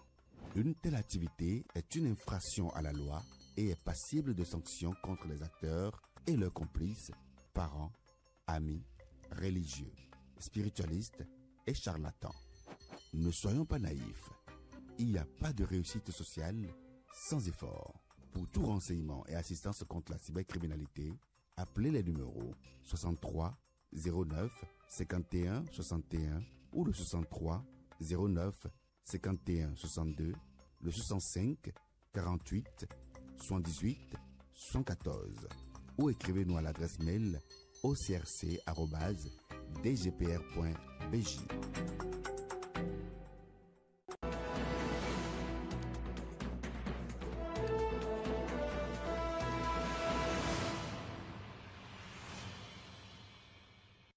Rendu à Abidjan, c'était dans la journée donc d'hier. Deux apparitions sur la scène sous-régionale après celle d'Abuja, où il a tenu un discours sur l'aide internationale et surtout sur, je dois dire, l'engagement des pays de la sous-région à travailler justement à l'intégration dans cette partie du continent. Lorich Gaba, bonjour, on en parle. Eric, bonjour. Bonjour Tanguy. Patrice Talon qui va voir Alassane Ouattara. Officiellement, c'est pour des raisons de coopération bilatérale, Eric. Ça s'arrête là. Justement, c'est la raison qu'on a évoquée, en tout cas en termes d'information, des entretiens sur des questions régionales. Et on n'en saura pas plus, justement. Maintenant, on peut estimer que après cette cause portée par Patrice Talon à la tribune du sommet sur l'intégration économique, qui voudrait bien aussi aller à la rencontre des autres chefs d'État, notamment ceux avec qui il est le plus en contact, avec beaucoup plus d'affinité, parce que, évoquons-le, entre Patrice Talon et Alassane Ouattara, il y a d'abord une relation d'amitié avant un statut de chef d'État. Donc, sans doute, donc, pour porter ce plaidoyer, justement, à celui qui est considéré comme le patriarche dans notre espace, sur cette volonté d'aller véritablement, d'engager les États vers l'intégration économique. Cela pourrait être aussi peut-être un dernier au revoir, justement, de Patrice Talon à son frère et ami Alassane Ouattara, qui, justement, sans doute, lui, voudra bien continuer, et peut-être Patrice Talon qui est donc en train de finir. Donc, on peut spéculer sur un certain nombre de sujets de discussion qui ont peut-être meublé ces échanges. Mais toujours est-il que c'est inhabituel de voir Patrice Talon dans ce genre de voyage ou d'activité. Durant son mandat, presque pas de voyage officiel dans des pays voisins, presque pas de visite de travail dans des pays voisins. C'est assez étonnant. Absolument. Eloïse? Oui, c'est un message, une image assez forte plutôt, pour pouvoir permettre à tous ceux-là qui le message a été envoyé au Nigeria récemment de comprendre que ça ne restera pas lettre morte. Vous savez, en décidant que l'intégration régionale soit renforcée, Patrice Talon a voulu montrer que ce n'est pas seulement des mots. Donc, juste au lendemain des assises, il a pris son bâton de pèlerin et il a commencé par échanger. Vous allez me demander certainement pourquoi commencer par la Côte d'Ivoire. Vous n'êtes pas sans savoir que la Côte d'Ivoire est une puissance économique au sein de l'UEMOA. Donc, qu'on le veuille ou non, la Côte d'Ivoire représente un pilier important dans la sous-région, surtout en Afrique de l'Ouest. Donc, commencer par ce pays n'est pas un geste anodin. Il faut aussi reconnaître que, au-delà de tout, quand on parle du corridor, très souvent, on sait les zones dans lesquelles les transporteurs vivent souvent des difficultés. Donc, Patrice Talon a bien parlé de l'assainissement du corridor, de la fluidité de transport des personnes et des biens. Il en a parlé parce que ça fait partie des problèmes auxquels la CEDEAO est souvent confrontée. Donc, quand on parle du corridor, on sait que justement, il y a la frontière de Noé, il y a la frontière d'Aflao, et ainsi de suite. Donc, vous savez, c'est un peu difficile pour les usagers, ceux-là qui se disent citoyens de la CEDEAO, mais qui ne ressentent pas véritablement la libre circulation des personnes et des biens dans la circulation au niveau des postes frontaliers et douaniers. C'est le moment d'apaiser justement tout ceci. L'autre chose aussi, c'est il a parlé de la lourdeur des traitations administratives. Et je pense que c'est aussi l'occasion pour lui de prendre langue avec les différents chefs d'État, puisque vous n'êtes pas à savoir que tous les chefs d'État n'étaient pas au sommet la dernière fois. Donc, c'est pour lui l'occasion. Il a déjà envoyé le message à travers leurs représentants, mais c'est pour lui l'occasion de rencontrer les chefs d'État et de leur permettre. Ça va être un long calendrier, un long agenda. C'est bien possible, mais c'est peut-être le prix à payer pour avoir un résultat. Je pense que oui, c'est peut-être le prix à payer pour avoir un bon résultat, parce que une chose, les représentants peuvent dire certaines choses, mais ceux qui sont concernés, je veux parler des chefs d'État en question, pourront donner l'ordre et même de crédit par rapport à beaucoup d'autres choses. Donc, échanger avec le plénipotentiaire est mieux que d'échanger avec le représentant. Donc, je pense que cette descente, ou du moins cette visite, s'inscrit dans cette logique. Mais le message fort à garder, c'est qu'il a lancé un message et maintenant, il veut implémenter le message à travers des actions. C'est le message fort à garder. On va donc plutôt dire, sur ce volet-là, en tout cas, Patrice Talon plus extérieur, sous-régional que, mettons, intérieur. Mais pourquoi alors avoir attendu 9 mois, enfin 9 ans et demi avant de commencer à s'intéresser, je dois dire, à la sous-région? Il n'est jamais trop tard pour penser les choses autrement. Et ce dont nous parlons n'est pas sûr, parce que si effectivement c'est le cas, ça veut dire que la Côte d'Ivoire n'est pas sa dernière destination. Il devra aussi faire le tour pas des autres pays, y compris même nos amis et nos voisins de l'AES. Voilà, justement. Et est-ce que Patrice Talon dispose encore vraiment du temps de s'engager dans un tel agenda? Vous savez que d'ici août, nous on va rentrer dans les préparatifs de la fête de l'indépendance. Et juste après, nous allons rentrer dans l'agenda électoral. Donc, ça va bouger beaucoup son agenda. Et pour quelqu'un qui ne nous a pas habitués à ce genre de voyage, je pense que ça va s'arrêter à la Côte d'Ivoire. Enfin, je pense. Et voilà. Et peut-être que, voilà, il a l'assurance que de l'autre côté, Alassane Ouattara a bien envie de continuer. Et peut-être que il est en train de lui transposer sa cause à lui. Bon, écoute, grand frère, j'ai porté une cause récemment, voilà, et j'ai bien envie que tu m'aides quand je ne serai peut-être pas là avec les autres chefs d'État. Tu es un ancien, ta voix est peut-être plus écoutée. Et n'oublions pas, Ulrich l'a évoqué, la Côte d'Ivoire, c'est premier dans l'espace UEMOA, c'est deuxième espace CEDEAO. Top 10, en tout cas, dans les économies sur le continent, ça peut jouer un grand rôle, surtout quand on parle d'intégration économique. Donc, ça peut jouer sur ces tableaux-là. Oui, c'est vrai, on aurait peut-être aimé voir Patrice Talon très tôt, au début de son mandat, être actif sur le plan régional sur ces questions avec ses autres pairs. Peut-être que sa priorité, voilà, c'est peut-être les questions à l'intérieur du pays et on ne peut pas l'en vouloir pour ça. Il fallait se préoccuper de l'eau, de la santé, de l'éducation, de bien d'autres sujets.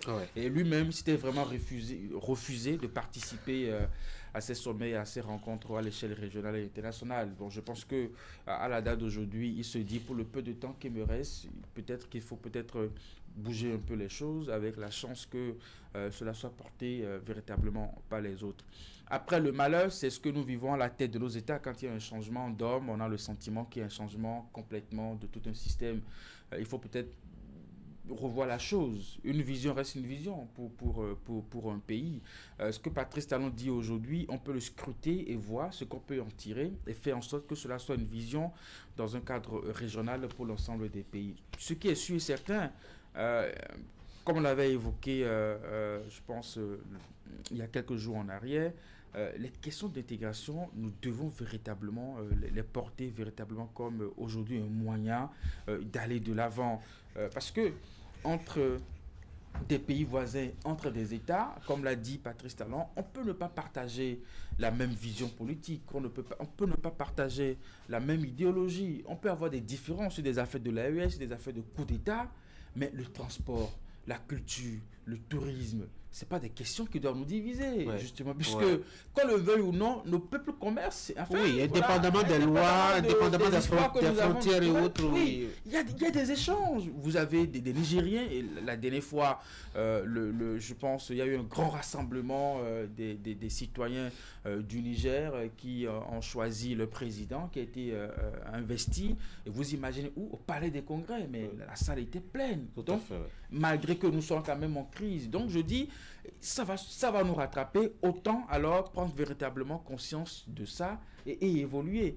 Et en la matière, nous pouvons aussi tricher les grandes puissances. Quand bien même ils se querellent à longueur de journée, vous avez justement cette question de coopération économique qui n'ont pas pris fin pour autant. La Russie est en crise avec l'Ukraine, mais vous avez des pays de l'Union européenne qui continuent par acheter le gaz russe, justement. Donc, je pense que ce n'est pas si mauvais que ça, si on scrute bien la chose et qu'on se mobilise véritablement pour cette cause-là. Nous sommes voisins, mais nous ne nous profitons pas suffisamment de l'un, de l'autre, et ce n'est pas bien. Il y a peut-être aussi un aspect, bon, même si c'est quelque peu tiré par les cheveux, mais c'est aussi un aspect quand même. Vous savez que c'est le Sierra Léonais Julius Maada Bio qui a été élu en tant que président donc, de la conférence des présidents de la CEDEAO, alors que c'était le Sénégalais Bassirou Diomaye Faye qui était attendu. Deux raisons postulées pour son choix. D'abord, Diomaye Faye, c'est un jeune qui vient d'arriver, ça peut se comprendre, on veut jouer le rôle de douanier. Mais il y a aussi que Julius Maada Bio avait annoncé en tout cas qu'il finirait par rendre le pouvoir au terme de ces deux mandats. Donc, la question du respect des mandats constitutionnels, est-ce qu'il est allé en dire deux mots peut-être à Alassane Ouattara, Louis Gaba? Je vous voyais venir depuis très longtemps. Ah oui? Vous voyez, c'est loin, et sans des loupes en plus. Oui, je voyais venir depuis très longtemps. Et vous savez, effectivement, l'image, parce que j'ai parlé d'une image tout à l'heure, la seconde image qui se dégage, c'est qu'on voit deux chefs d'État tous finissants, en termes de mandat, bien évidemment. Et ils finissent pas, hein, oui, l'autre, il prend le temps de réfléchir. Attendez, une chose est claire, les deux sont en train de finir leur mandat, qu'on le veuille ou non. Donc, le premier a fini son mandat, je n'ai pas dit finissant, a fini son mandat, et il a été porté par son parti, enfin, proposé par son parti, pour remplir un autre mandat. Pour remplir justement, et il dit qu'il va réfléchir. Dans ce temps de réflexion, je le mets d'abord à la pause, et l'autre finissant, parce que c'est en 2026 qu'il va finir son mandat, et lui, il a dit, je m'en vais. Et même si certaines personnes dans son pays estiment que c'est aussi de la ruse, ou peut-être encore de la rage, peu importe, ça n'engage que celui qui y croit ou celui qui n'y croit pas. Et le plus important, on voit deux images, on voit une image de deux chefs d'État qui sont finissants, l'un qui dit, je m'en vais, et l'autre qui dit, bon, on me propose, mais je vais réfléchir. Alors qu'on sait que celui qui dit qu'il va réfléchir avait déjà eu le temps de réfléchir avec un troisième mandat, et qui aujourd'hui maintenant réfléchit pour un potentiel quatrième mandat.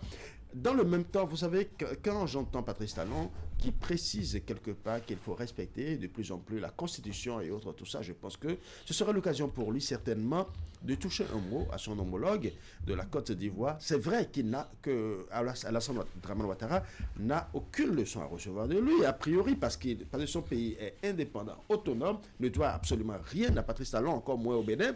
Mais je pense qu'entre amis, entre frères, entre homologues, entre collègues de la CEDEAO, et surtout voulant restaurer l'image de la CEDEAO, parce que l'image de la CEDEAO a été suffisamment écornée. On a vu récemment la réaction de Embalo Sissoko par rapport à la CEDEAO, le président du Sao Guinée. Un président qui entre-temps a utilisé des mots forts contre ceux de l'AES au moment où ils ont fait leur putsch, et on a vu ce qu'il a dit lui-même de la CEDEAO. Oui. Quelque part, c'est le même président de la CEDEAO qui donne l'image que la CEDEAO, qui font croire que la CEDEAO est là pour réguler les choses comme cela se doit, et qui fragilisent eux-mêmes par leurs actions, par leur comportement, par leurs propos, cette même institution qu'ils brandissent contre d'autres personnes en estimant qu'ils doivent respecter la Constitution. Je pense que c'est le moment pour Patrice Talon, qui veut renforcer l'image de la CEDEAO, de dire à ceux-là qui peuvent, par leur comportement ou leurs actes, écorner tant soit peu la démocratie qui est plus ou moins vivace dans ces régions à travers leur comportement. Je pense que là, il se peut qu'il y ait des mots, mais on n'en saura jamais rien. Oui, et si ça doit être cette option, Patrice Talon a beaucoup voyagé. Hein. Il doit aller non seulement en Guinée-Bissau pour aller parler à Umaro Sissoko, même si lui, en tout cas, il a les oreilles bouchées. Mais il doit déjà commencer par... Il n'a jamais dit qu'il a les oreilles bouchées.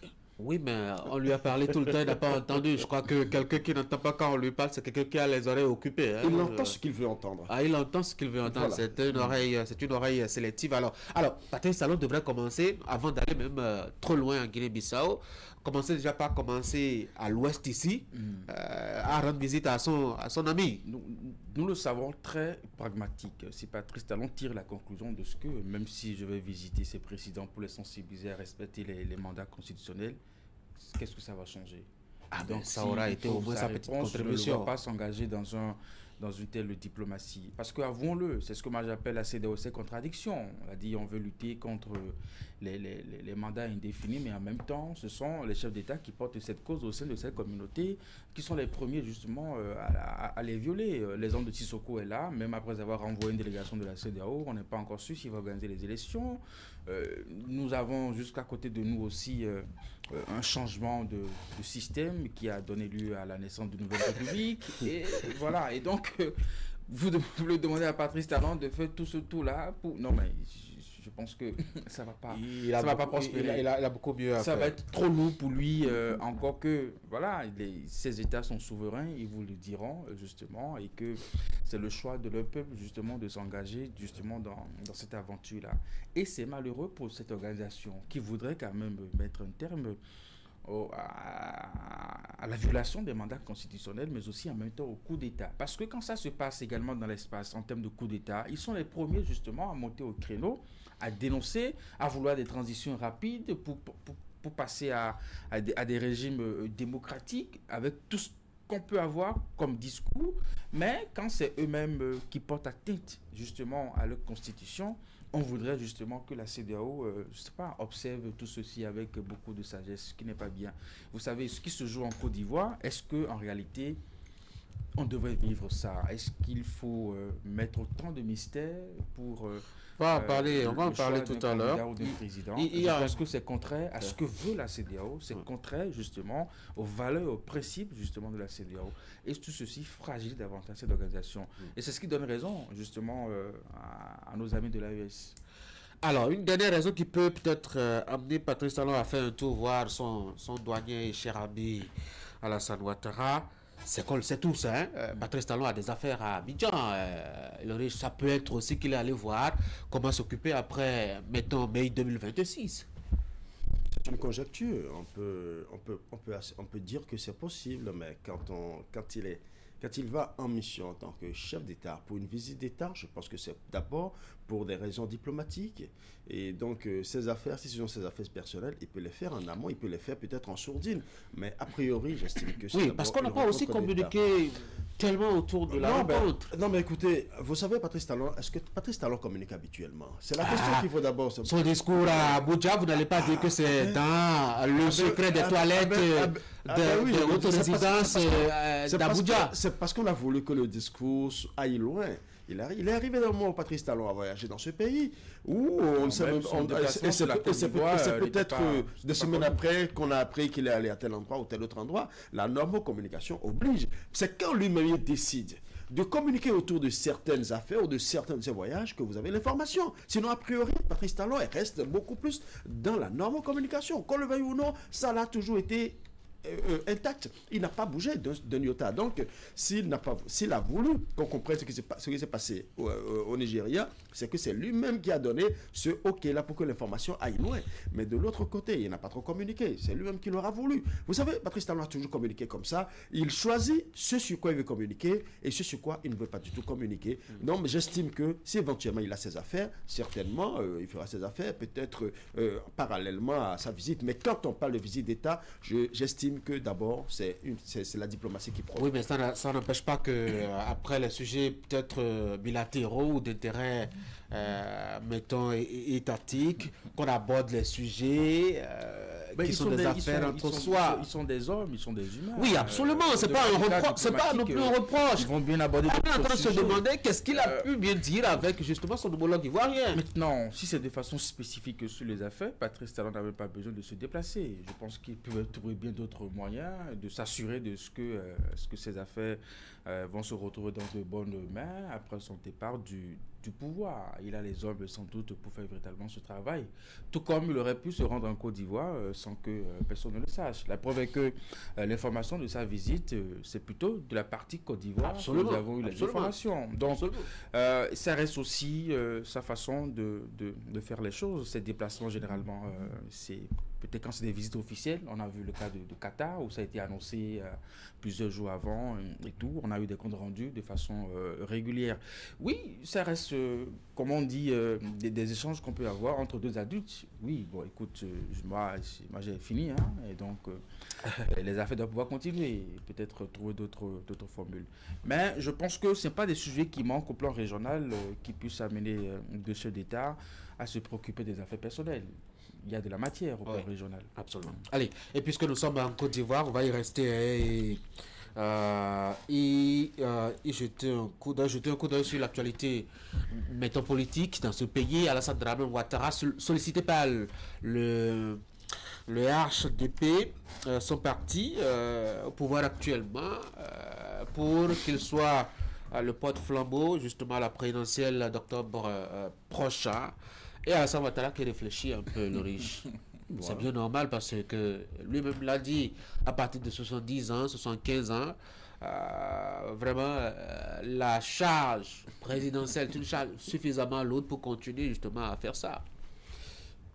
Est-ce que c'est du sarcasme ou de l'ironie? Je ne sais pas, mais de plus en plus... Moi je rapporte ses propos. Je sais, mais je ne fais qu'analyser. Allons-y donc. C'est du sarcasme ou de l'ironie? Je ne sais pas. De façon plus sérieuse, vous savez, Alassane Ouattara, s'il veut être empilé, je sais qu'il ne nous dira pas qu'il va réfléchir. Il sait ce qu'il a déjà fait. A priori, ça, c'est juste une manière de distraire le peuple. De distraire l'opinion publique, oui, ça c'est clair. C'est une manière de distraire le peuple et de distraire l'opinion publique. Tout simplement parce que, vous savez, actuellement, beaucoup de personnes, que ce soit des voix de citoyens lambda ou des autorités, des hauts fonctionnaires à divers niveaux, estiment que de plus en plus, s'il y a eu entre-temps une série de coups d'État dans la sous-région, c'est parce que quelque part, certaines autorités ont abusé des traficotages constitutionnels, des tests constitutionnels. Vous savez, j'aime bien citer l'ancien président George Weah qui a dit que les coups d'État, les coups de force continueront tant qu'il y aura toujours des coups d'État constitutionnels. Cette phrase dit beaucoup. En un mot, chaque fois que certaines personnes estiment qu'une fois au pouvoir, ils peuvent manipuler la Constitution à leur gré, à leur guise, parce qu'ayant la majorité au Parlement et ayant toutes les institutions à leur cause, peuvent manipuler les tests et, par de fait, s'imposer au peuple. Même si on va aux élections, on sait ce que ça va donner. Et le cas de la Côte d'Ivoire, observez un peu. Il dit qu'il va réfléchir maintenant, mais il a pris suffisamment le temps d'éliminer tous les potentiels candidats de l'opposition. Gbagbo. Il n'a pas éliminé, c'est le test qui a éliminé ces potentiels candidats. J'ai commencé mon développement en disant qu'on a tous les députés, on a toutes les institutions, alors ne me parlez plus des tests s'il vous plaît, parce qu'on a vu ce qui s'est passé jusque-là. Donc, on a vu Gbagbo, Laurent Gbagbo qui a été éliminé, on a vu Soro, on a vu Goudet, et le dernier en date, Thiam, qui a été aussi éliminé. Donc, a priori... Lui, il a un problème à l'interne. Hein. Bon, de toutes les façons, est-ce qu'il n'a pas été éliminé? Bref, on sait qu'il a été éliminé. Donc, quand vous voyez déjà que tous ceux qui sont de potentiels candidats sérieux, souvent portés par la masse publique au sein de l'opposition, tout cela aujourd'hui se retrouve en rade de la compétition électorale. On se pose la question de savoir pourquoi on réfléchit encore, puisque le boulevard est ouvert. Et moi, pour moi personnellement, et ceci n'engage que moi, ce serait une surprise agréable pour moi d'entendre qu'Alassane Ouattara dit qu'il ne sera pas candidat. Et il va vous surprendre, vous allez voir. Et je l'espère bien. Oui, Eric. Cela en dit long sur la gouvernance politique en Côte d'Ivoire, qu'à la veille des élections, on continue par observer un mystère sur le choix que fera justement Alassane Ouattara. Je pense que pour la santé de nos démocraties, ce n'est pas du tout ce qu'il faut attendre.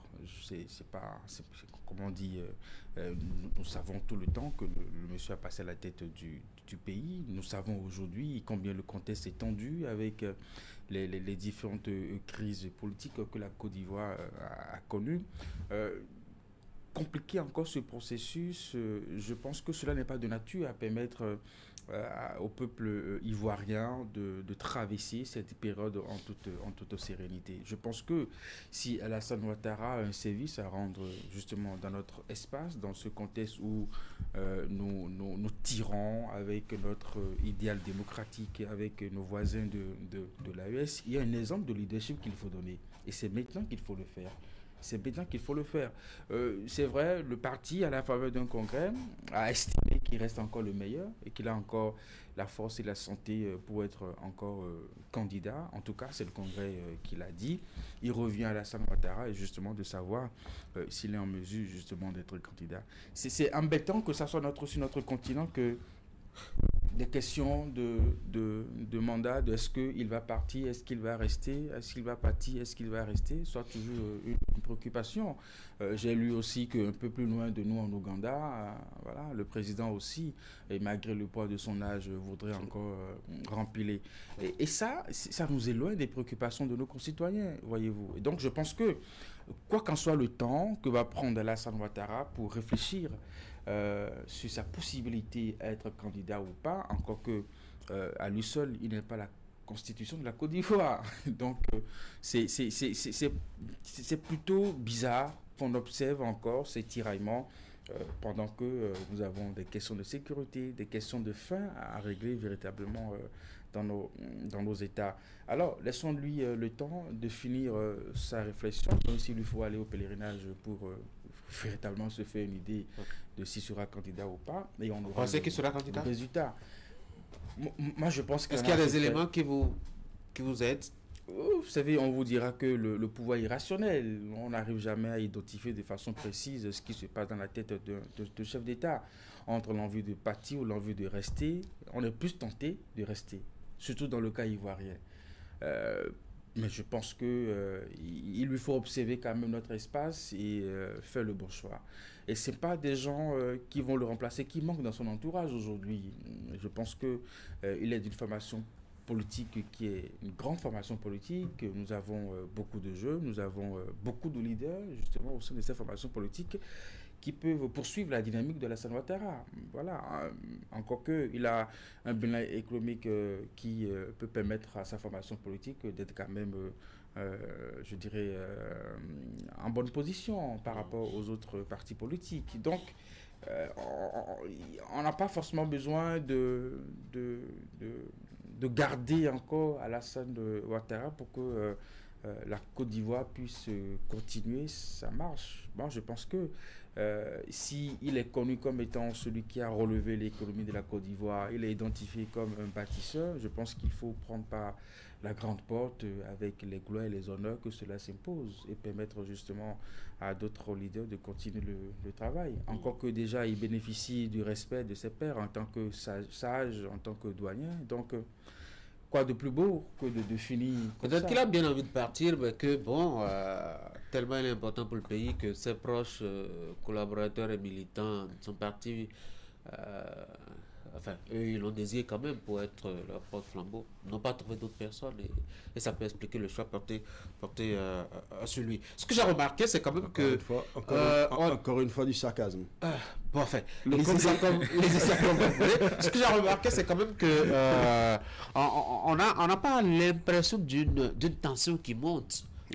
À Abidjan. Est-ce que les Ivoiriens en ont appris de la crise de 2010? Mais la tension est là quand vous entendez Gbagbo qui dit mais c'est mon dernier combat. Oui, mais écoutez, lui-même. Mais avec quelle énergie? Lui, en 2010, il y a 15 ans, on pouvait craindre qu'il l'énergie réside dans le fait où ce sont des gens, mais quand ils parlent, ça touche des millions de personnes en Côte d'Ivoire. Ne me dites pas que si Gbagbo sort aujourd'hui, il va être seul dans la rue. Je ne pense pas. Il reste quand même un homme assez impliqué dans l'esprit et dans le cœur des Ivoiriens, en tout cas pour ceux qui croient encore en lui. Et tout va se jouer là. Et n'oublions pas aussi ce qui se passe du côté de Tidjane Thiam, avec tous les Ivoiriens qui l'accompagnent et qui le voient aussi comme un espoir. Voilà, et qui n'ont pas encore digéré le fait qu'il soit exclu de la liste électorale. Donc, ce sont des poches de frustration. Et pour un pays qui continue encore par soigner les blessures des crises passées, où on n'a pas fini véritablement de reconstruire la paix, de reconstruire l'amour, la solidarité dans les cœurs, dans les esprits, c'est assez fragile. Et ça peut partir aussi vite qu'on puisse l'imaginer. Oui, Loïc, on va finir. Vous savez, le trop grand silence du peuple doit toujours faire peur aux dirigeants. Et c'est ça, malheureusement. Pourquoi ça permet de oui, parce que justement, le trop grand silence couvre des frustrations beaucoup plus profondes. Et la guerre n'est que la somme des frustrations. Donc, quand un peuple, à un moment donné, est trop silencieux et parfois est observateur, à la limite sur le centime près, il faut que les dirigeants comprennent que là, il y a problème, il y a malaise, et il faut rapidement apaiser les tensions pour que la joie et l'euphorie reprennent.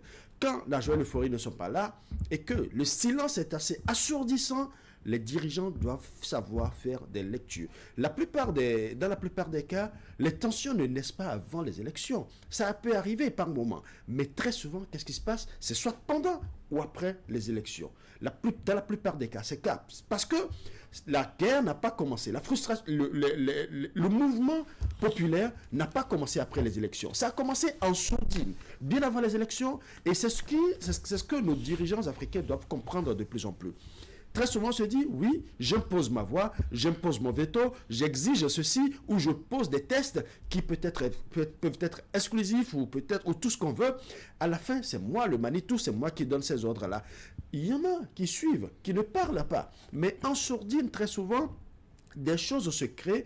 Nous avons vu, je prends un cas très simple, nous avons vu un peu ce que nous avons vécu en 2019 et 2021 au Bénin. Nous avons vu qui qui pouvait présager de tout ceci, de ces morts que nous avons enregistrés au Bénin? Personne. Il a fallu que les élections commencent ou s'achèvent et qu'on commence par voir ces scènes-là que nous ne souhaitons plus jamais au Bénin. Donc c'est pour vous dire que les crises viennent souvent après, pendant ou après. Donc j'aimerais bien que la Côte d'Ivoire saisisse, la Côte d'Ivoire qui n'a même pas encore fini de compter ses morts, parce que nous avons eu, ce pays a enregistré beaucoup de crises.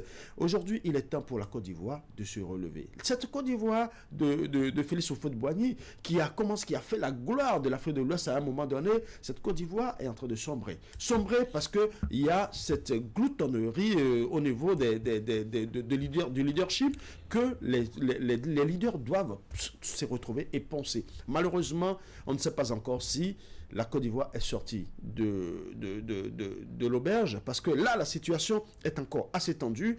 Les opposants qui, entre-temps, n'arrivent plus à se positionner. De l'autre côté, le leader au pouvoir qui veut réfléchir, vous voyez, et le pays est calme. C'est pour cela que je vous dis, il n'y a pas de tension apparente aujourd'hui, mais attention, ce silence couvre des tensions qui peuvent exploser à la face du monde à n'importe quel moment. Il faut faire vraiment attention à cela.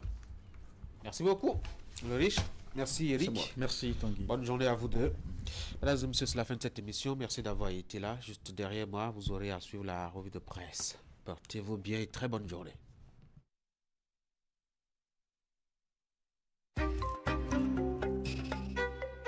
Le Gaiman est un acteur cybercriminel qui utilise illégalement les nouveaux systèmes informatiques pour soutirer de l'argent aux paisibles citoyens en les escroquant ou en les volant. Une telle activité est une infraction à la loi et est passible de sanctions contre les acteurs et leurs complices, parents, amis, religieux, spiritualistes et charlatans. Ne soyons pas naïfs.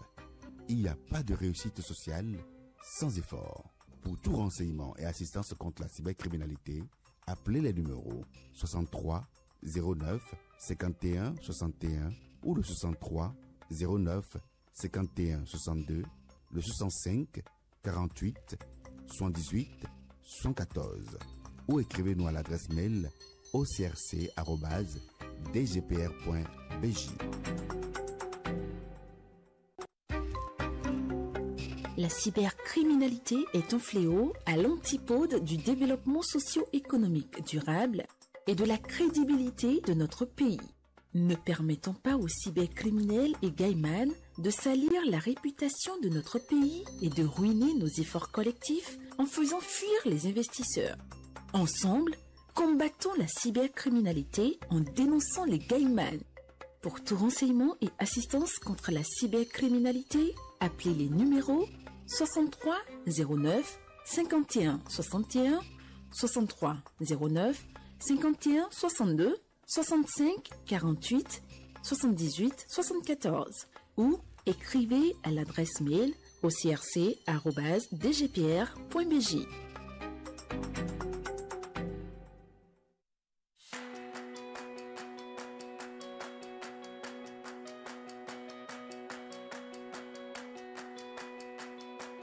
Envie de transformer votre intérieur, envie de composer votre salon à votre image, selon votre style et en fonction de votre goût.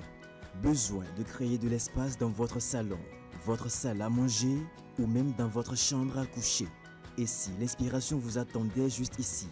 Design moderne, style vintage, bois noble, matière naturelle, couleurs tendance et bien d'autres encore. Bienvenue chez N Meubles Déco, votre destination incontournable pour des meubles et des objets décoratifs uniques, directement importés d'Allemagne. Chez nous, vous allez trouver des salons, des salles à manger, des lits, des meubles de bureau. La particularité, c'est que le client peut lui-même composer ses articles. On n'impose pas notre composition. Donc vous pouvez venir voir un ensemble de tables avec salle à manger. Vous pouvez prendre juste la table ou juste les chaises. Des canapés confortables, des tables élégantes, des objets déco-tendance, il y en a pour tous les styles et tous les budgets. Rendez-nous visite à Calavi en quittant Kota pour Cotonou, 7e rue après la clôture de SOS au bord du goudron et dans notre showroom à Wologede, rue de la pharmacie Éternité. Nous sommes ouverts du lundi au samedi de 10h à 20h. Maintenant, pour des clients privilégiés qui veulent être traités comme des privilégiés, nous pouvons accorder nos horaires. Contact plus 229 0161 09 09 09 ou le plus 229 01 61 90 91 92. Notre adresse email nmeubledeco@hotmail.com. Vous pouvez également nous joindre via nos réseaux sociaux.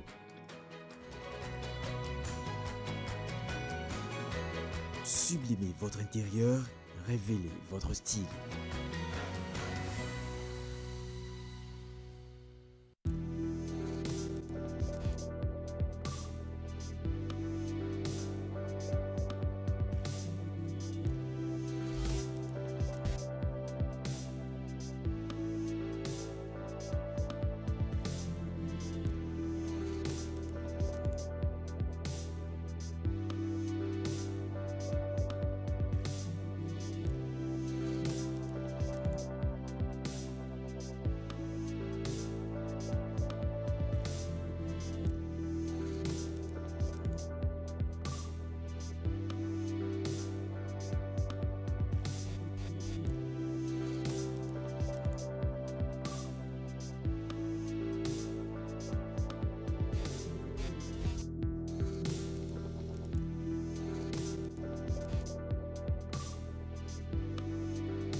La cybercriminalité est un fléau à l'antipode du développement socio-économique durable et de la crédibilité de notre pays.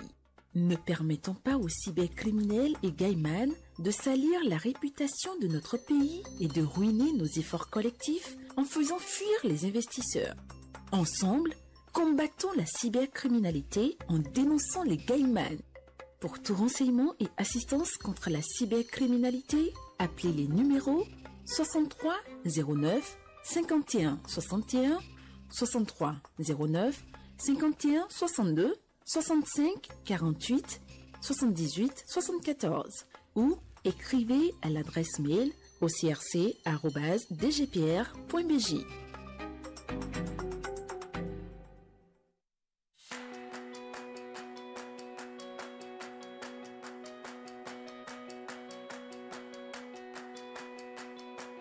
Envie de transformer votre intérieur, envie de composer votre salon à votre image, selon votre style et en fonction de votre goût. Besoin de créer de l'espace dans votre salon, votre salle à manger ou même dans votre chambre à coucher. Et si l'inspiration vous attendait juste ici? Design moderne, style vintage, bois noble, matière naturelle, couleurs tendance et bien d'autres encore. Bienvenue chez Nmeuble Déco, votre destination incontournable pour des meubles et des objets décoratifs uniques, directement importés d'Allemagne. Chez nous, vous allez trouver des salons, des salles à manger, des lits, des meubles de bureau. La particularité, c'est que le client peut lui-même composer ses articles. On n'impose pas notre composition. Donc vous pouvez venir voir un ensemble de tables avec salle à manger. Vous pouvez prendre juste la table ou juste les chaises. Des canapés confortables, des tables élégantes, des objets déco-tendance, il y en a pour tous les styles et tous les budgets. Rendez-nous visite à Calavi en quittant Kota pour Cotonou, 7e rue après la clôture de SOS au bord du goudron et dans notre showroom à Wologede, rue de la pharmacie Éternité. Nous sommes ouverts du lundi au samedi de 10h à 20h. Maintenant, pour des clients privilégiés qui veulent être traités comme des privilégiés, nous pouvons accorder nos horaires. Contact +229 0161 09 09 09 ou le +229 01 61 90 91 92.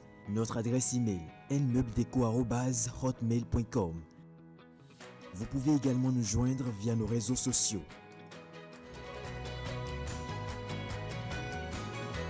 Sublimez votre intérieur, révélez votre style.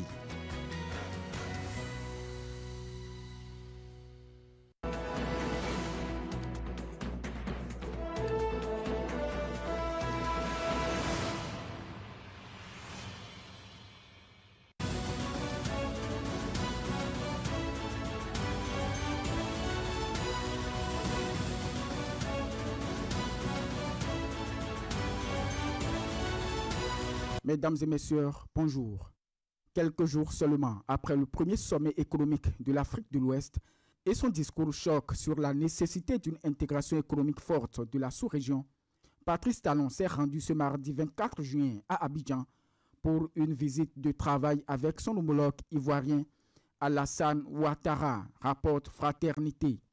Les échanges entre les deux hommes sont articulés autour de plusieurs sujets majeurs tels que la coopération bilatérale entre le Bénin et la Côte d'Ivoire, les défis communs de la sous-région et les perspectives d'une mutualisation des efforts économiques, précise le Canard, qui indique que le chef de l'État affiche ainsi sa volonté de faire de son rêve d'intégration un projet concret. Cette information est confirmée par plusieurs journaux sortis ce matin, dont Décryptage Info, qui trouve que Talon et Ouattara renforcent l'axe Cotonou-Abidjan. De la capitale économique de la Côte d'Ivoire, revenons au Bénin et plus précisément à Parakou pour parler du mécontentement de Rachidi Badamassi et Paulin Akpona face à la pénurie d'eau et d'électricité qui sévissent dans le premier arrondissement. Selon Nord-Sud Quotidien, après avoir constaté que les quartiers Titirou, Okedama et Korobororou vivent une crise chronique d'accès à l'eau potable et à l'électricité, malgré les milliards injectés par le gouvernement du président Patrice Talon dans le septentrion pour améliorer les conditions de vie, les deux ministres conseillers ont évoqué sans détour un plan machiavélique visant à discréditer le régime en affamant littéralement les zones de dissidence. Le quotidien indique par ailleurs que les rapports de projet, les plans d'urbanisme, les conventions signées avec les bailleurs et les entreprises locales attestent que Titirou faisait bel et bien partie des cibles prioritaires du programme d'action du gouvernement depuis 2016.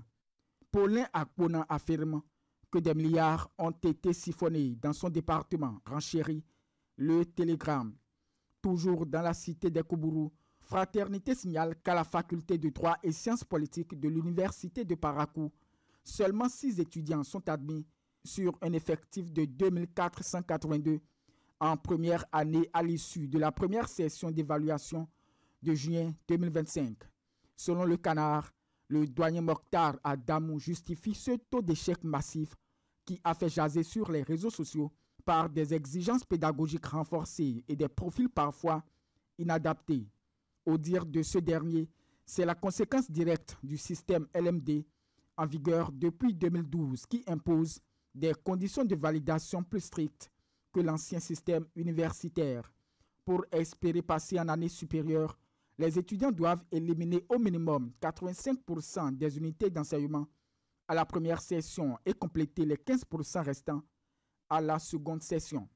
Des détails fournis par le quotidien Maison.